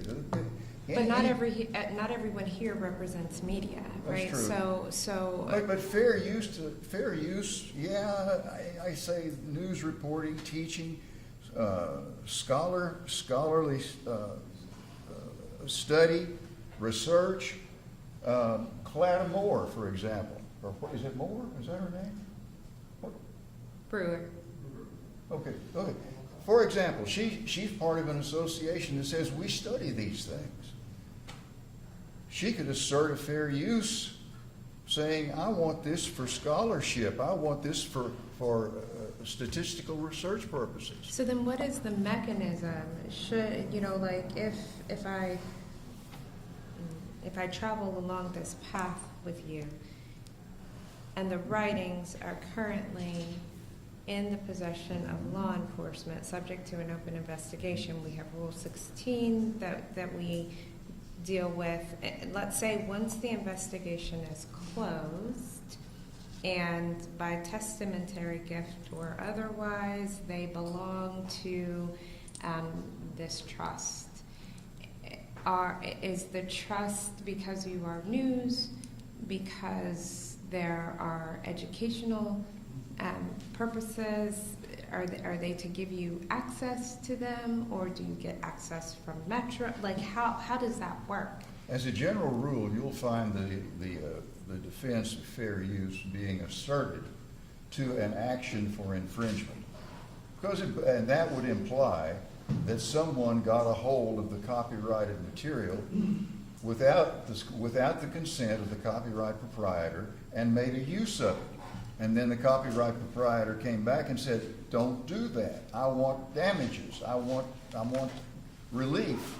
And then you would assert as an affirmative defense fair use. So I know we're not talking about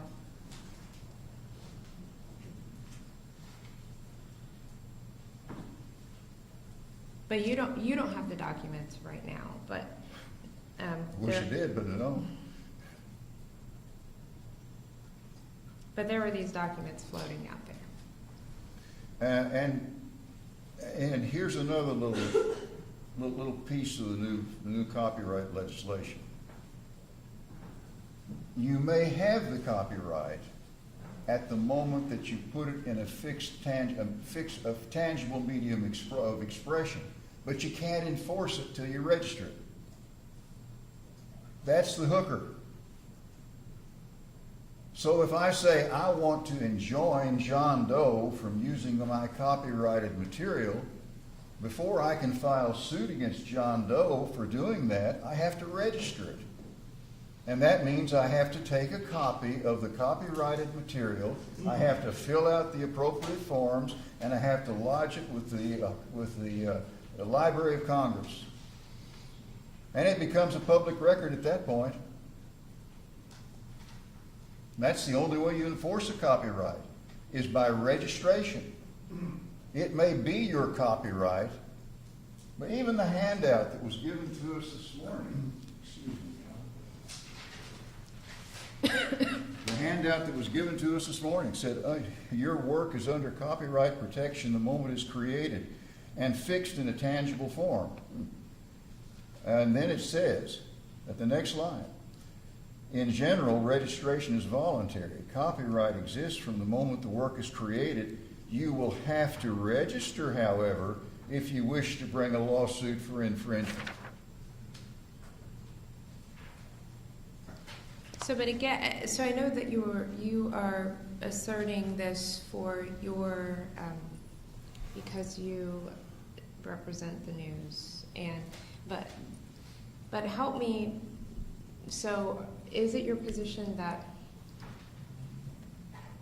federal copyright law is supreme over the TPRA? Because of what we have to look at federal law and we have to look at state law. And so if federal law says that you have a copyright, these matters are in the possession of Metro, and you all are requesting them pursuant to open records. You are stating a federal law exception as to why you get to use the documents, right? Correct. If we all agree, which I don't know that we all agree, that they are copywritten from the time that Sure, they it has to be subject to copyright. Yeah, that's true, Your Honor. But, yeah, I'm sorry. So then is the logical conclusion that if it's subject to copyright, the TPRA, doesn't really have a voice in this? Oh, it does. Okay, well, Absolutely. Tell me the voice. If I'm the copyright proprietor and you say the TPRA gives the public the right to have my copyrighted material, the answer is no. Then there is a supremacy clause. Mr. Horowitz, his case, was that the Matthew Bender case? You mean the public resource case? Yeah, public resource and Matthew Bender. I'm not sure who the lawyers were. If I'm remembering that case correctly, that was an end run on the copyright law where Mr. Horowitz was saying on behalf of his clients that they were entitled to a full and complete copy of the Tennessee Code because it couldn't be copyrighted or something like that. And that's where you got in, because they didn't create it. They weren't the copyright proprietor. And that, in that case, as I understand it, the court said, well, but the copyright proprietor, which was the state of Tennessee, entered into an agreement with you, giving you the right to create this work, to maintain this work, to market this work, to develop whatever it took, and that was the hook right there. And so therefore, in effect, Matthew Bender, if I remember the case correctly, Matthew Bender was stepping into the shoes of the copyright proprietor, which was the state of Tennessee. And there's your key right there. Now, right now, let's take this case. Let's assume, in first place, nobody's going to be able to enforce any copyright that Ms. Hale may or may not have had and may or may not have been inheritable until they register it. And when they register, it's going to become a public record, so that moots the whole issue. but there's a copy of it, or maybe the original, which is lodged with the Metro Police Department. That's the property of the police department. They can do what they want to with it. At that point, if somebody says, wait a minute, you're making an impermissible use of my copyrighted material, then they got to take it up with the police department. And the police department has an obligation under the Public Records Act to allow public access to anything which they possess. Anything which is made or received pursuant to law or ordinance in the transaction of their business.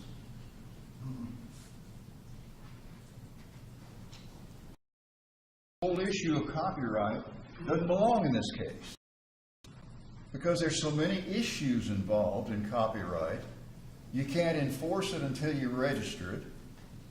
You can't have a legal copyright until you've demonstrated that you have the necessary prerequisites of originality and content, whatever else it may be. Until you answer all those questions, we don't get to the sphere of copyright law. It's a red herring here. If there's an issue with copyright law, then it belongs, if it was inheritable, and copyrights are transferable, by the way. They are. And they may be inherited, because they're for the life of the creator plus so many years. General rule. Okay, so let's assume that the estate did have the authority under intestacy, intestate succession, or under a will. Then they got whatever the copyright proprietor had at the time they had it. And if the copyright proprietor had said, I want the people to see this so that they'll know why I'm doing what I'm doing, then there is no copyright. She's already surrendered her copyright rights. And anyway, the police department acquired those documents in the course of a lawful investigation into a crime.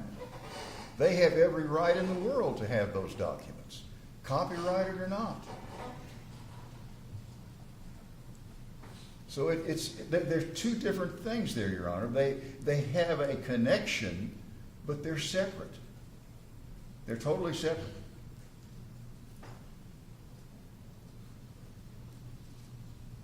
And we were talking about, did you have anything else on copyright? No, thank you. And I don't hold myself as an absolute, I've tried copyright litigation, but I don't hold myself as an expert on it. On the internet, there is the allegation, well, let's put it this way, and this relates to the issue of a previous issue. The name of the perpetrator was, I believe, Audrey Elizabeth Hale. I believe that was her birth name. At the time of death, she went by the name Aiden Hale, A-I-D-E-N. It's on the internet that she assumed the name Aiden because she identified with a punk band of the same name, Aiden. And that band has had as one of its characteristics punk rock music. But it also agreed to be the keynote of whatever, of a conference sponsored by an atheist group, at which music was played and lyrics were sung advocating burning churches. Now, is it true? Is it false? I don't know. But it's on the internet. But is it relevant to? Oh, very relevant. Very relevant.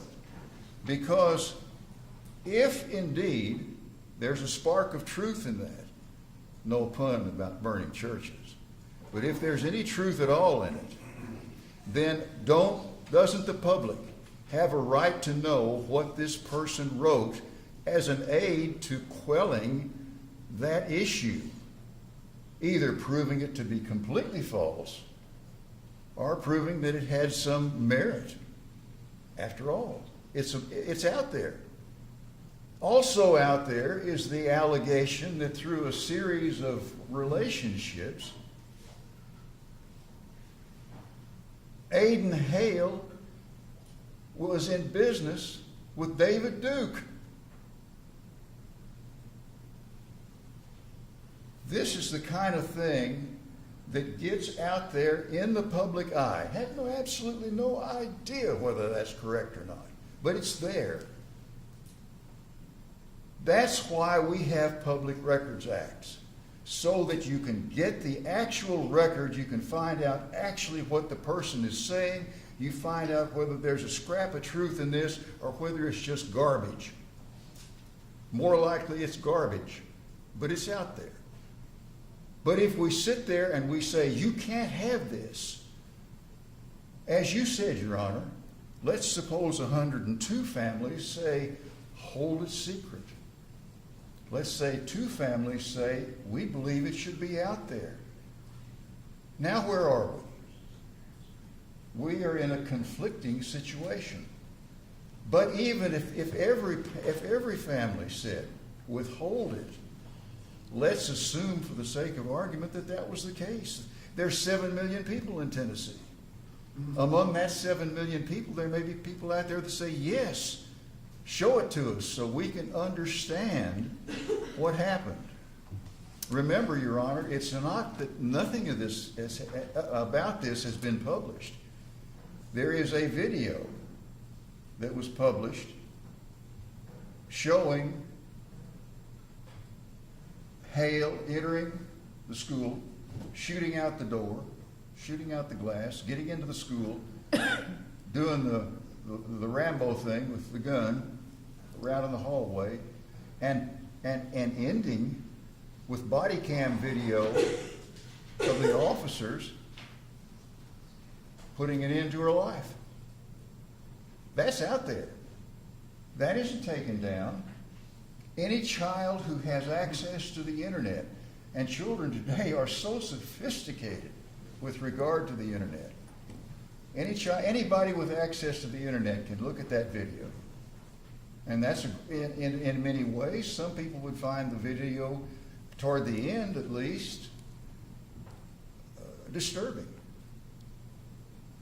And then they mentioned that the juxtaposition of the statute, 107-503A1A or 107-5031, whatever it happens to be, and we're saying, no, I'm sorry, I had that wrong. It's 107-504 P2A or 1 or whatever it happens to be interpreted as, and when it says school security, to be interpreted as being applicable to any kind of a writing of any sort that pertains in any way to an act of violence or a threatened act of violence or a potential act of violence or whatever toward a student in school.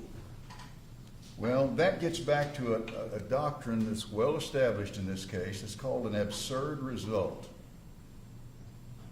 To say that a particular code section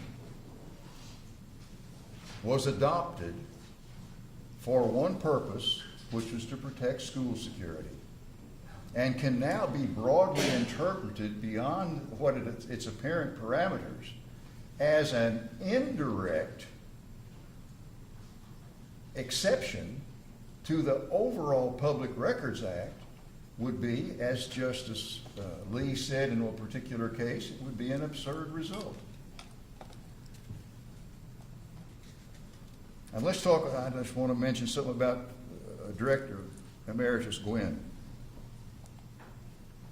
No quarrel with his qualifications as a law enforcement officer, but he expresses an opinion in paragraph 9 of his declaration, where he said that the Article 1, Section 35 was to establish protection in the criminal, all parts of the criminal justice system. Then, later, in a subsequent paragraph, he says, not just for criminal prosecution purposes. Well, he contradicts himself. But more to the point, I don't want to go off there, but more to the point, he was not in the legislature when the resolution was drafted and passed, providing for the constitutional amendment to proceed through the system. He wasn't part of that. He wasn't in the legislature at all. He wasn't the sponsor of any of the legislation that was adopted pursuant to that Article 1, Section 35. He had no participatory part in the drafting of it, and yet they would ask us to accept his bare assertion over the words of the drafters and sponsors of the legislation, which was required because, as Article 1, Section 35 concludes, the General Assembly has the authority to enact substantive and procedural laws to define, implement, preserve, and protect the rights guaranteed to victims by this section. And there was even an Attorney General opinion with regard to that, where the Attorney General said to the legislature, yeah, you guys have got to do something if you're going to make this fully operational. I don't want to get into a debate about all this stuff, Your Honor. It's just, and if we would really want to go there and we need to go there, then let's get the TCA out here. Let's get those 3 chapters. Let's get the article, Section 1, Article 35, and Article 1, Section 35, and let's put them side by side and let's go through them every paragraph, every word, every sentence. And I'm confident that if we do that, my position is going to be vindicated, that this was intended to protect persons who were actually within the criminal justice system because they were the direct recipient or the family of direct recipients of criminal conduct. Thank you, Your Honor. Thank you, Mr. Hollow. Mr. Berry, Mr. Noble. I have a couple comments.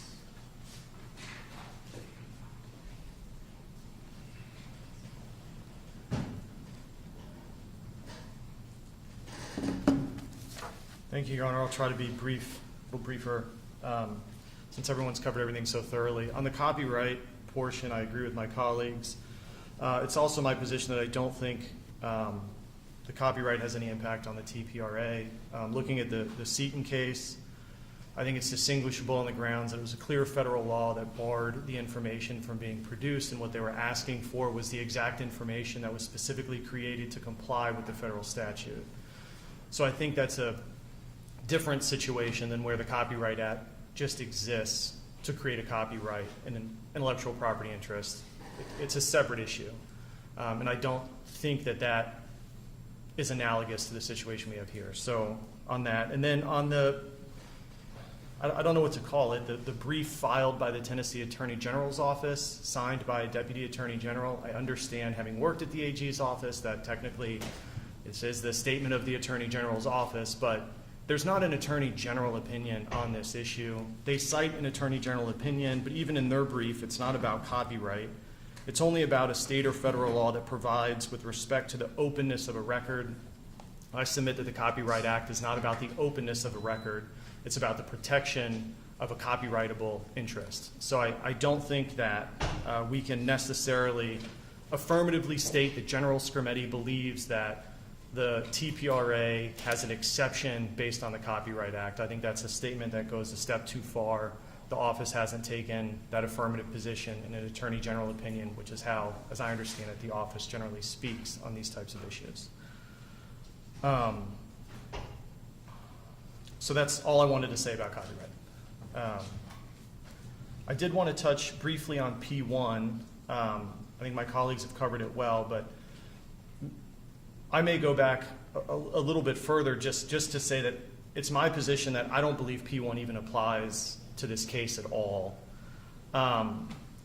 So I agree that it should be narrowly construed. I agree with all that if the court finds P1 applies. I think that's the proper analysis by which to go through it. But I don't think it ought to apply, and I'm going to go through a little bit of the reasons why I think that. Mr. King made much about how MBA students wouldn't be protected if P1 only applied to public schools. Well, the simple fact is, if I went to Montgomery Bell and handed someone there my TPRA request, they wouldn't send it to a TPRA officer. They'd probably send it to a trash can because they're a private entity that does not have any obligation to respond to the public's TPRA requests. Additionally, if we look at P1, Mr. King said, let's read the second sentence, and so we can be reminded of what it says. Nothing in this part shall be interpreted to prevent school administrators of an LEA from discussing or distributing information to parents or legal guardians of children attending the school regarding procedures for contacting or obtaining a child following a natural disaster. Based on the intervener's reading of this, and I guess Metro's, if this is related to all schools, including private schools, I think all the private schools would be shocked to find out that they, in fact, are not permitted to have these discussions. Because if it's specifically directing that public schools can, under an LEA, well, isn't the inverse also true if this whole section applies to both public and private schools, that private schools are not permitted to engage in this conduct?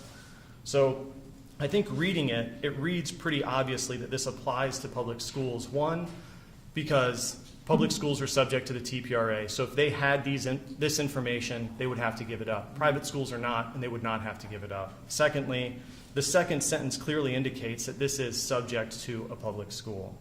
As for the additional parts, the revised statute 2A and 2B, I think they're substantive, and frankly, the reason I think they're substantive is because they're here asserting the right, and you don't assert procedural rights in that way. Their procedural right was intervention. Their substantive right is P1, and saying that bars the release of documents, which seems pretty substantive to me. But would you agree with me that both private schools and public schools have security plans, have information, that they are required in the private world to maintain your accreditation? You have to do certain things for your kids to be able to matriculate through our system. And I find it interesting that the legislature, when writing P1, could have said LEA. They could have indicated specifically that we are only talking about public schools. I think that would be really weird. But they relegated that only to the second sentence. Well, I think that would be really weird to say we're only talking about public schools when private schools aren't subject to the TPRA, and they're writing an exception about the TPRA. So it would be strange to me to even mention that this is referencing a private school at all or a public school at all. Obviously, private schools are not subject to the TPRA, so an exception to the TPRA would not apply to them. But private people are not subject to the TPRA either. It's when you come into juxtaposition with either a criminal investigation or somehow through either no fault of your own or fault of your own, your private stuff gets collected, right? So I think that we're in a new universe because I don't think at any point any of these folks, at least on the intervener side, expected to have any of their private information or to be involved in this at all, but they are. And because document information regarding their private entities are now in Metro's possession due to their involvement in this criminal investigation, they are now a part of the TPRA. Would you agree with me there? Yes. Okay, so then if we look at the school-related security, I think that they may fall under that. Now, where the court has a little bit of consternation is how broad information records plans related to school security.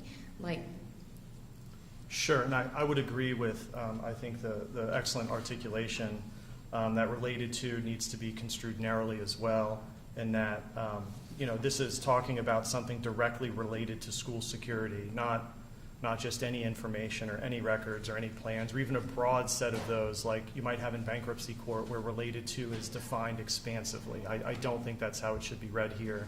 That would be inappropriate given 107-505D. But the plain language of P1 does not say directly. Would you agree with me? Sure, I would agree with that, but I would also argue that 505D does say that access should be broadly granted, which means the exceptions ought to be narrowly construed.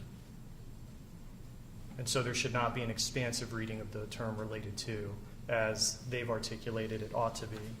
In fact, they say all the documents should be excluded under P1 because everything is a security risk, because any information violates some security. I think that is such an expansive reading that it would be unknown to the TPRA at all, especially an exception to be read that broadly.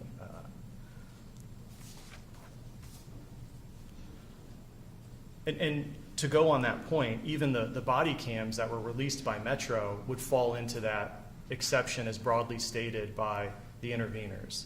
Yet Metro released those body cams without any problem, and there's been no complaint. They haven't filed anything against Metro claiming their rights were violated or things were released inappropriately that affected the school's security and it, violated this section of the TPRA.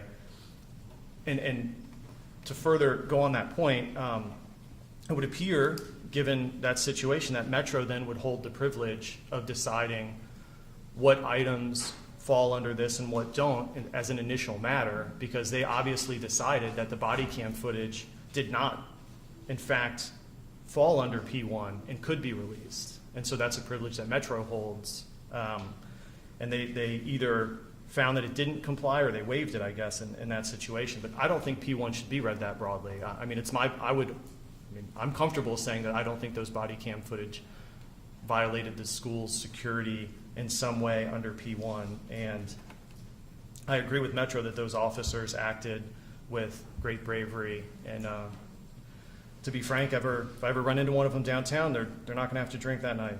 They're not going to have to pay for any drinks that night, and they shouldn't have to. They should be heroes here in Nashville, and everybody should know who they are and recognize them on the street and thank them for their service, because it was unbelievable what they did. So, and then I just want to make one more comment on P2, A, and B. Before you do that, Sure. Just going back to P1, so you said that Metro is the one that holds the privilege, so do you think that the court then just relies on what Metro says as far as what should be released, redacted, not released, withheld, in regards to information, records, and plans that are related to school security? No, I don't think Metro has the final say on it. Obviously, I think the court does. Okay. But I guess that's to say that the interveners don't hold that privilege. Metro does, is kind of my point.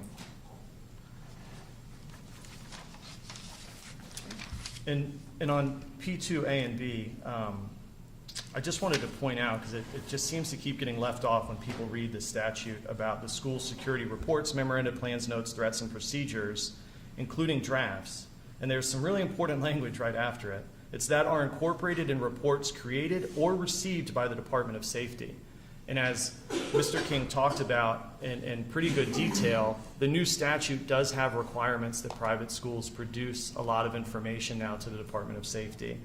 And so I would say that all of that, at least under 2A, is cabined to the things that are created to be sent to the Department of Safety that are now required by statute for public and private schools to do.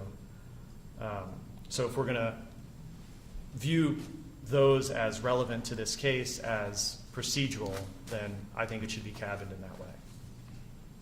And so is it also your position that, prior to this new enactment, they did not have to make those documents available to the Department of Safety, and so because they do, should an event like this happen, they would be exempt from disclosure. But because they didn't previously have to make any of those reports at all, under your reading of the rule, then they are not shielded.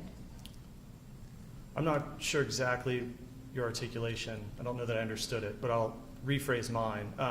because I believe that P1 is only applicable to public schools, when they added 2A and B, it included information from private schools now that was being submitted to a governmental and entity. so now it's all subject to. Right, so now under that, they would be in the possession of a records custodian subject to the TPRA, and so an exception is now applicable to those items.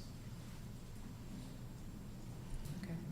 And then the last thing I want to talk about is the autopsy and toxicology reports, because Metro argued that the records custodian was not them, it's some other entity. And luckily, hopefully, the TPRA defines records custodian as any office, official, or employee of any governmental entity lawfully responsible for the direct custody and care of a public record. They're responsible for the direct custody and care of their copies of the toxicology and autopsy reports, and so they are a records custodian under the statute. And just to make this maybe with a different example a little clearer, if you have the road guys and the environmental guys and some other agency coordinating on building a new highway somewhere, and they're all coordinating and emailing and coming up with a plan, they're all records custodians of those communications. It's not like only one of them is directly a records custodian. So I would submit that they are a records custodian. They should have released it. I don't think that's an answer. And again, they didn't deny us because they weren't the records custodian. They denied us because of Rule 16 in the Tennessean. So that's all I got. Thank you. Thank you, Mr. Berry. Mr. Noble?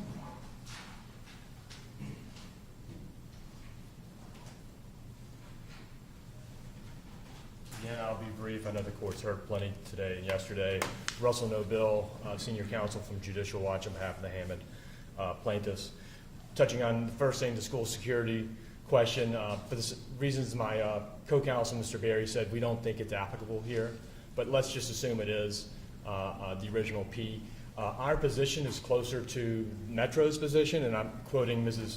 Fox from earlier today, school security, plans for entering the school, committing a crime, let's see here, a diary is not covered. If it's in the public domain, it's not protected. Specifics to school security, those are things that we'll say are, well, let me take them one at a time. As we said yesterday, the school-generated information might be covered under this, but everything else, the problem we have is the interveners are expanding what is school safety or school security question, depending on which version of the statute you're talking about. And part of the confusion is Mr. King started out yesterday saying, it's the premises, and he starts talking about the diagrams, and then 20 minutes later he starts talking about, some writings, and then 25 minutes later starts getting into all writings, and then Mr. Klett comes up and says everything written, and then Mr. Osborne comes up and says everything that she's possibly ever written is covered. And that's where we get into the problem, right? Because diagrams that she created, that's something that Metro can redact, and then we'll see if that's something we'll object to be honest with you. Specific information generated by the school where their security cameras are, I think we would probably not, we don't want that. I mean, I don't want information about where the school, our clients don't want information about where the school keeps its security cameras, ingress and egress, what they consider a safe spot. What we want to know is obviously what led to this crime and what motivated this behavior, because there are big questions going on locally and nationally about how to respond to this. And so it's important for the public to be able to make their decisions. And so when you start talking about school safety, it needs to actually apply to safety and not just everything that could possibly be considered in some universe as to related to safety. And so the expansive reading is where we really run into the problem. And the court had a bunch of questions this morning about that, and they don't offer a standard other than everything. And we know it's somewhere between 0 and everything, but it's definitely not everything is covered by that. Mr. King's textual analysis, as my colleague Mr. Berry pointed out, he focuses on, you got to go to the text, but he ignores, of course, it's Public Records Act, so it's only applied to government agencies beforehand. Obviously, the recent amendments, as Mr. Berry touched on, changes that.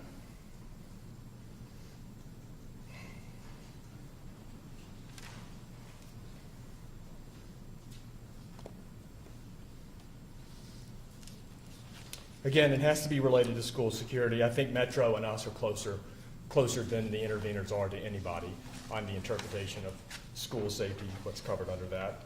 And then in terms of copyright, it's been over a bunch. Mr. Berry touched on it pretty well, so I don't want to duplicate everything. But what we're really talking about is, whatever these writings are, we presume some of them are created by Ms. Hale. We don't know if all of them are, but we presume a good portions of them are. We're talking about the copies of them, right? Metro got the originals, the master copy, if you will, and now they are retaining copies of it. They've made copies for the FBI, they've made copies for the court, and they've made copies for whoever else. And once they've made copies, those are government records. And then if they want to enforce their copyright, then that's something that will happen down the line when they register it and they determine if we're using it in fair use in federal court subsequently. So it's your position that the copies, not necessarily, so if the originals are copyright, they have a copyright from inception, the copies are actually the worked product of Metro. Is that what you're saying? I worry that work product is a critical term, but I have more legal significance than I appreciate. But what I want to say is that when Metro makes a copy of it, that's definitely a government record. So, and that would be like the Griffin case, right? If you. That is my sense. Yeah, more akin to it. So, at the end of it, if they get the originals back because they're claiming their copyright or whatever, if Metro has a copy of it still, and Metro sent a copy off to the FBI, we get a copy of that, or that's subject to our request. And so then are you saying that the copies that are retained in Metro's investigative file do not have a copyright, they're not original works, and they are subject to the TPRA? They're derivative products of original works. It's what I best understand. And I've taken some copyright. I'm not an expert on it, so I want to be careful here. But they have to produce it. There's no subject. There's no exception. It does not appear to be under the Tennessee law. Our clients get it. All of us are involved in either research or advocacy or education. That's one of the prime missions of my organizations, and why we help bring these cases is to educate the public on what their government is doing.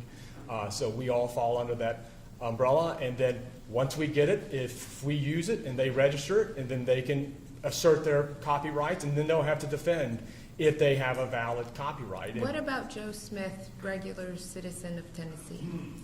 If he submits, once the originals, assuming the originals go back, and we've got, Metro has their derivative work, does Joe Smith still get a copy pursuant to filing an open records request? And let's say Joe Smith is not Education News, he's just Joe. Just a regular Tennessee citizen that wants a copy of the records. As best I understand, I believe he would get a copy of it. Now, if he uses it improperly, and violates, whatever copyrights rights they claim they have, then it's incumbent upon them to assert their rights upon him. Now, it gets into what is the damages and all those different things. It's really not germane to these proceedings, but they themselves say they have no intention of using it for commercial purposes. So what exactly is the commercial loss there? But that, again, is a question for another court on a hypothetical case down the line. So, just to reiterate, your position is the copies made by Metro for their investigative file are Definitively public records. Question is they're subject to an exception. So once Metro, all of this is about, we talked about a master tape from a recording artist. I don't want to keep using her name. But, the journals are the master tapes, and copies have been made for them, and now that's a public record that is subject to the TPRA definitively. And the question is it subject to an exception? We do not believe copyright is an exception under Tennessee law, as best as we've seen. The court has asked about supremacy. Supremacy comes in a lot of different postures, explicit, express or implied preemption. The court, I don't think, has to get into that here. It's complex to me question, and I don't know that it matters in this context, because it only comes up when they assert their, it should come up later when they assert their copyrights in whatever they want to challenge our use of it at that point.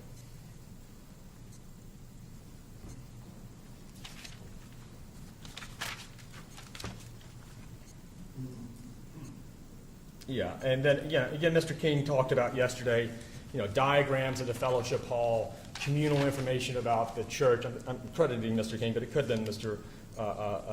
Blood.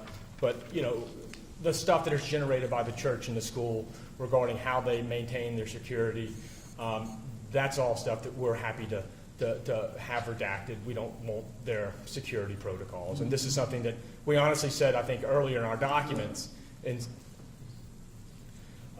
something said earlier in our proceedings or in our filings.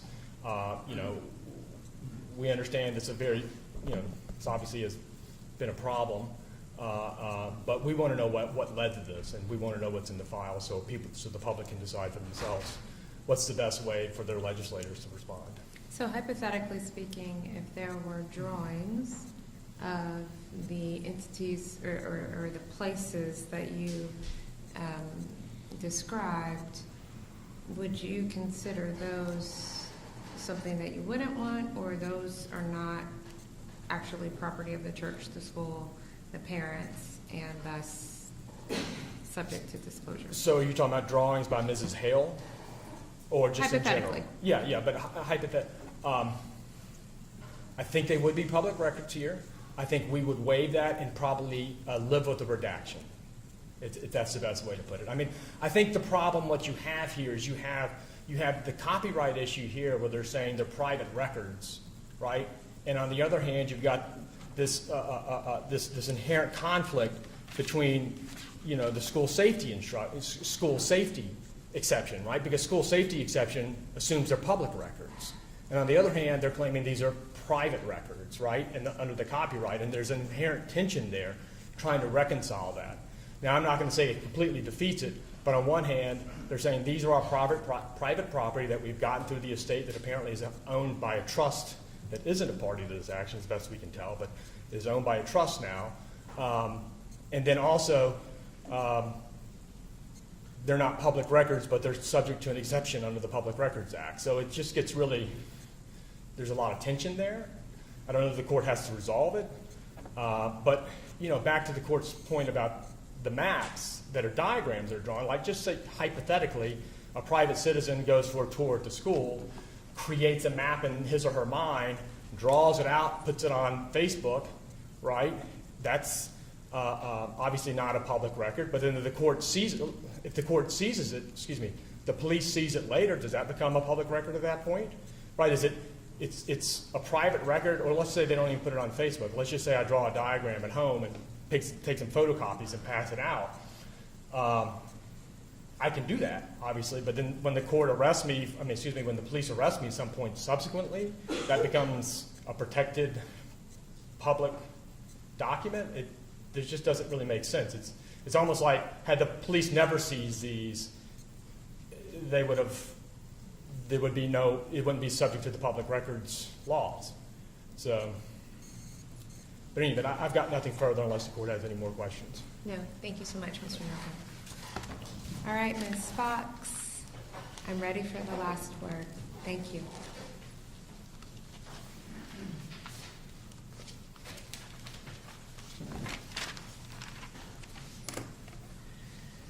Your Honor, I think the reason everyone's struggling with this private information falling into the police's hands is because it's so odd that the police would have private information, right?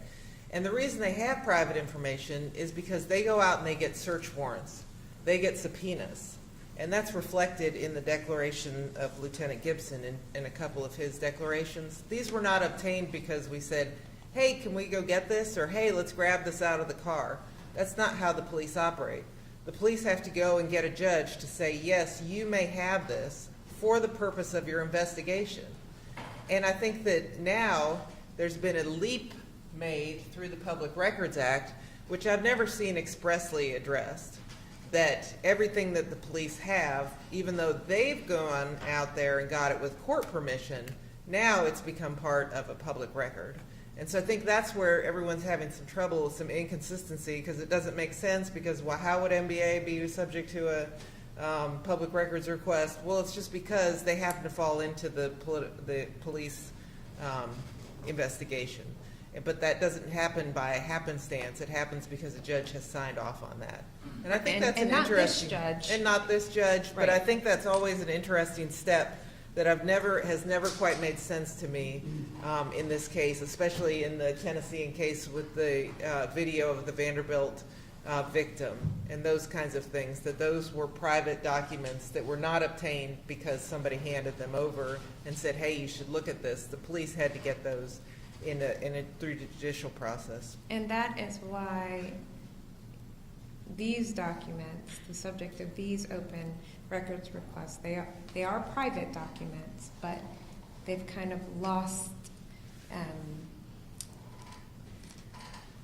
a sense of privacy, I guess you can say, because they were involved in this investigation, and Metro took the steps that it needed in order to obtain those documents. And then is it at Metro's position, they are now a part of its file, its investigative file, and public. Under the case law that we have today, I think that's true. I've always thought that that was an odd part of the law, that disconnect that I just described. Yeah, and it may be unsettling for private citizens to know if they are involved in crime, your private life becomes subject to an open records request, at least under the jurisprudence that I have here. Yes, and I think that the other thing is that Your Honor correctly identified the purpose of the public records law, which was stated in the Tennessean case. It is supposed to bring sunshine to the government and the government's actions. Are the police doing a good investigation? It's not supposed to be, what poetry was somebody writing, or what letter to their brother, or whatever the case may be. The purpose is supposed to be, are the government officials acting correctly and doing their jobs? And again, that's what our Tennessee Supreme Court has said is the purpose. And so to the degree that other people's curiosity or the press is interested in that there's public interest in those things, that's not supposed to be the purpose of the Public Records Act. And though it's not supposed to be the purpose, we live in a different time now. Yes. And so, That is what it has turned into at this juncture. I want to address one thing about the copyright. As we've talked about the copyright, I want to make clear, as a government, the metropolitan government routinely redacts information that is subject to federal confidentiality. So, for example, all the time there are FERPA restrictions, the federal education laws that require we redact student records. There are other information that has come into our possession through a federal agency. And if that federal agency says these are not subject to the FOIA, then we treat that as another part of state law. And so it is logical here to me that if there is a copyright protection that makes these documents not public, that there is a possibility that translates down to the state law level as an exception. As a concept, I understand that. I've never seen it, but it's certainly not out of the routine from our perspective. But can you recall, I guess, an instance where an entire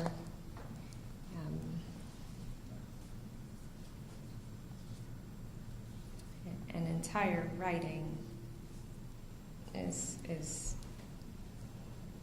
does not get disclosed based on a copyright assertion or argument? I just think this case is presenting itself in a different fashion. It is, and I think part of it is these writings are ramblings, and so they don't have a real, what we would think of as something wonderful about them, as if they were poetry or song. If they were a photograph, for example, do I think that you could go into Ansel Adams' house, take all his photographs, and then those become public records, and then the newspaper could publish them at will? I struggle with that, because I know that we recognize those as works of art that require special skills and things like that. But I don't know that that means copyright is different, because everyone's interpretation of what is special is different. It's just, for me, picturing it as photographs, which is another kind of protected intellectual property, is a little bit easier to understand conceptually for their argument. But in this case, from Metro's perspective, there is a principle in the law that government officers are presumed to act in good faith, according to the law. That is the presumption. But Metro is not asking the court to take all these declarations at face value. The court has seen the investigative file itself and acts as a check on those declarations in this case. And we believe in this case the metropolitan government has carried its burden of proof to show there is an open and ongoing investigation under the Tennessee case. That is the standard, and therefore the denial of the records was appropriate, and we ask that this case be dismissed. All right. Thank you, Ms. Fox.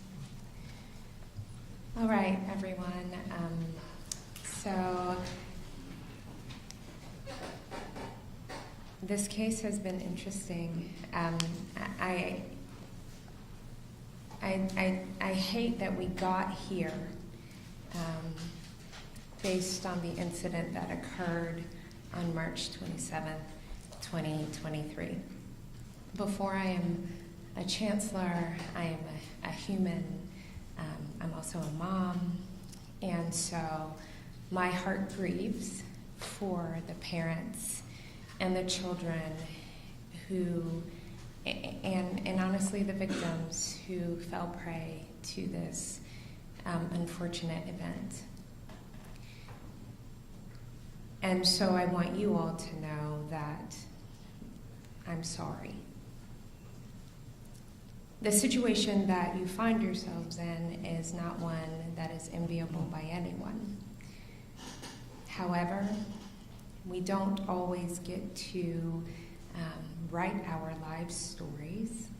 Life sometimes just happens to us, and we have to find a way to get through the unfortunate and sometimes tragic events that we did not cause. So to the intervener parents, my deepest condolences and my heartfelt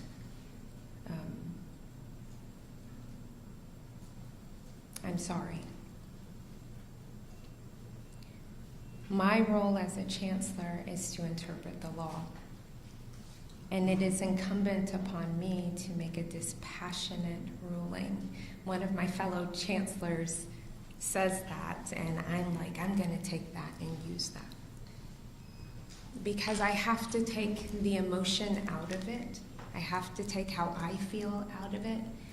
And I have to interpret the laws as written by the legislature.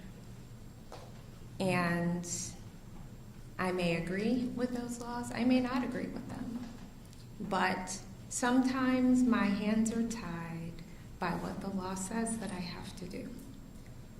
And so you all have asked me to lift a heavy burden and to determine whether or not these records come out to the petitioners, whether or not the interveners have a claim to prevent the records from coming out, and whether or not Metro in its investigatory position did what was right pursuant to the law.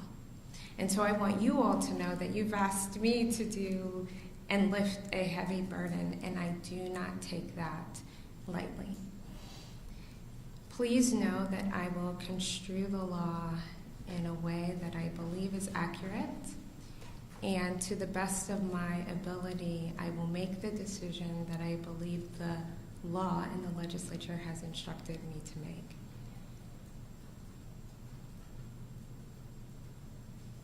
There is recourse if someone does not agree with the laws as written, but that is just not the purview of this court. If the law is silent, I think the court has the ability to move But if the law is plain and clear, I don't know that the court has the ability to do something different.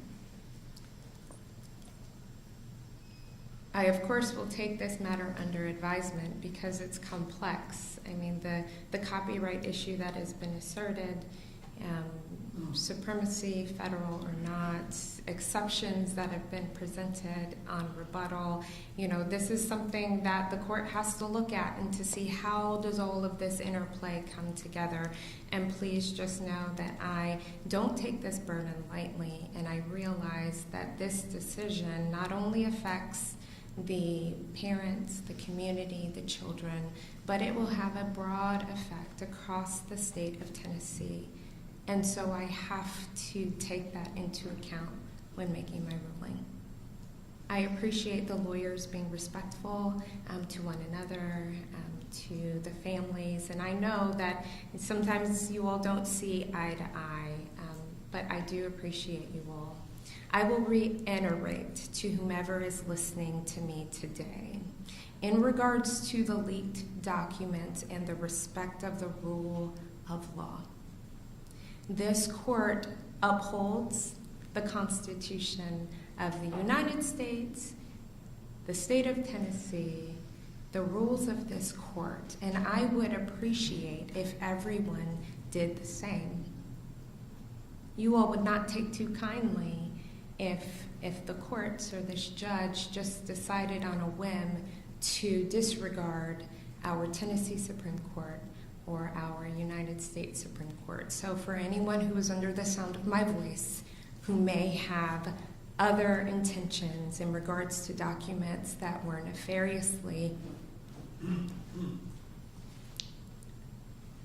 obtained, I would ask you, as we ask every citizen of Tennessee and the United States, to respect the rule of law. It's the only rule, honestly, that governs what we do and how we interact with one another. Secondly, I would ask that you all be kind and gracious to one another. This is a hard time for our city. I'm sure that the parents live a nightmare that I am not enviable of every day. But I honestly think that if we're kind to one another, if we just show one another love, despite whether or not we think that they are right or wrong in what they choose to do with their lives, if we actually just have decency and respect for one another, I just think that we will be a better society. And perhaps we won't have instances like this. So that is my charge to you. I will request some post-hearing briefing on copyright law. I was a construction lawyer prior to, so that is not my forte. So from the interveners, Metro, if you have anything that you want to give to the court other than what we've already discussed, if you would please provide that. To the petitioners, anything that you would like to tell the court in regards to copyright. I think it's a novel argument, and the court would love to get some basis of the law on what you all think. If you all could have that to me, do you think that you could have it? I'm sure you all want to respond to one another. So, interveners, this is your argument. Do you think that you all can have any additional supplemental briefing on your position on copyright? Having heard the petitioners, I think it's very important that you listen to what they are saying. If you all could have that to me, do you think you can have it by the 24th? It's 7 days? Your Honor, I would like to ideally be able to see the transcript, which I know is a couple of days. So if it's possible to have a little more time, and I did hear the principal argument, which I think was primarily the fair use argument, which I think is not applicable here. So I think I know what I need to address. But I guess my question is, will you be providing additional detail about what you want? You had mentioned earlier that you might actually put out an order with the questions you want to address. Will you be doing that, Your Honor, or is it just anything we want to say in light of what we see from the transcript to respond to them? I suppose I can put down an order in regards to exactly what my questions are, if that will be instructive. If that's the case, then I'm going to give everyone a hard deadline from when my order comes out. So if that's what you would like, then I will put down an order and give you all maybe 10 days after the order has been put down on the specific questions that I want to respond to me, not one another, and kind of instruct me on the specific questions. I think that would be perfect. Happy to do that. Thank you very much. All right. Are there any other questions? Okay. So everyone be well. To the parents again, I am sorry, and thank you for the opportunity to serve Tennessee in this way. Thank you. All right.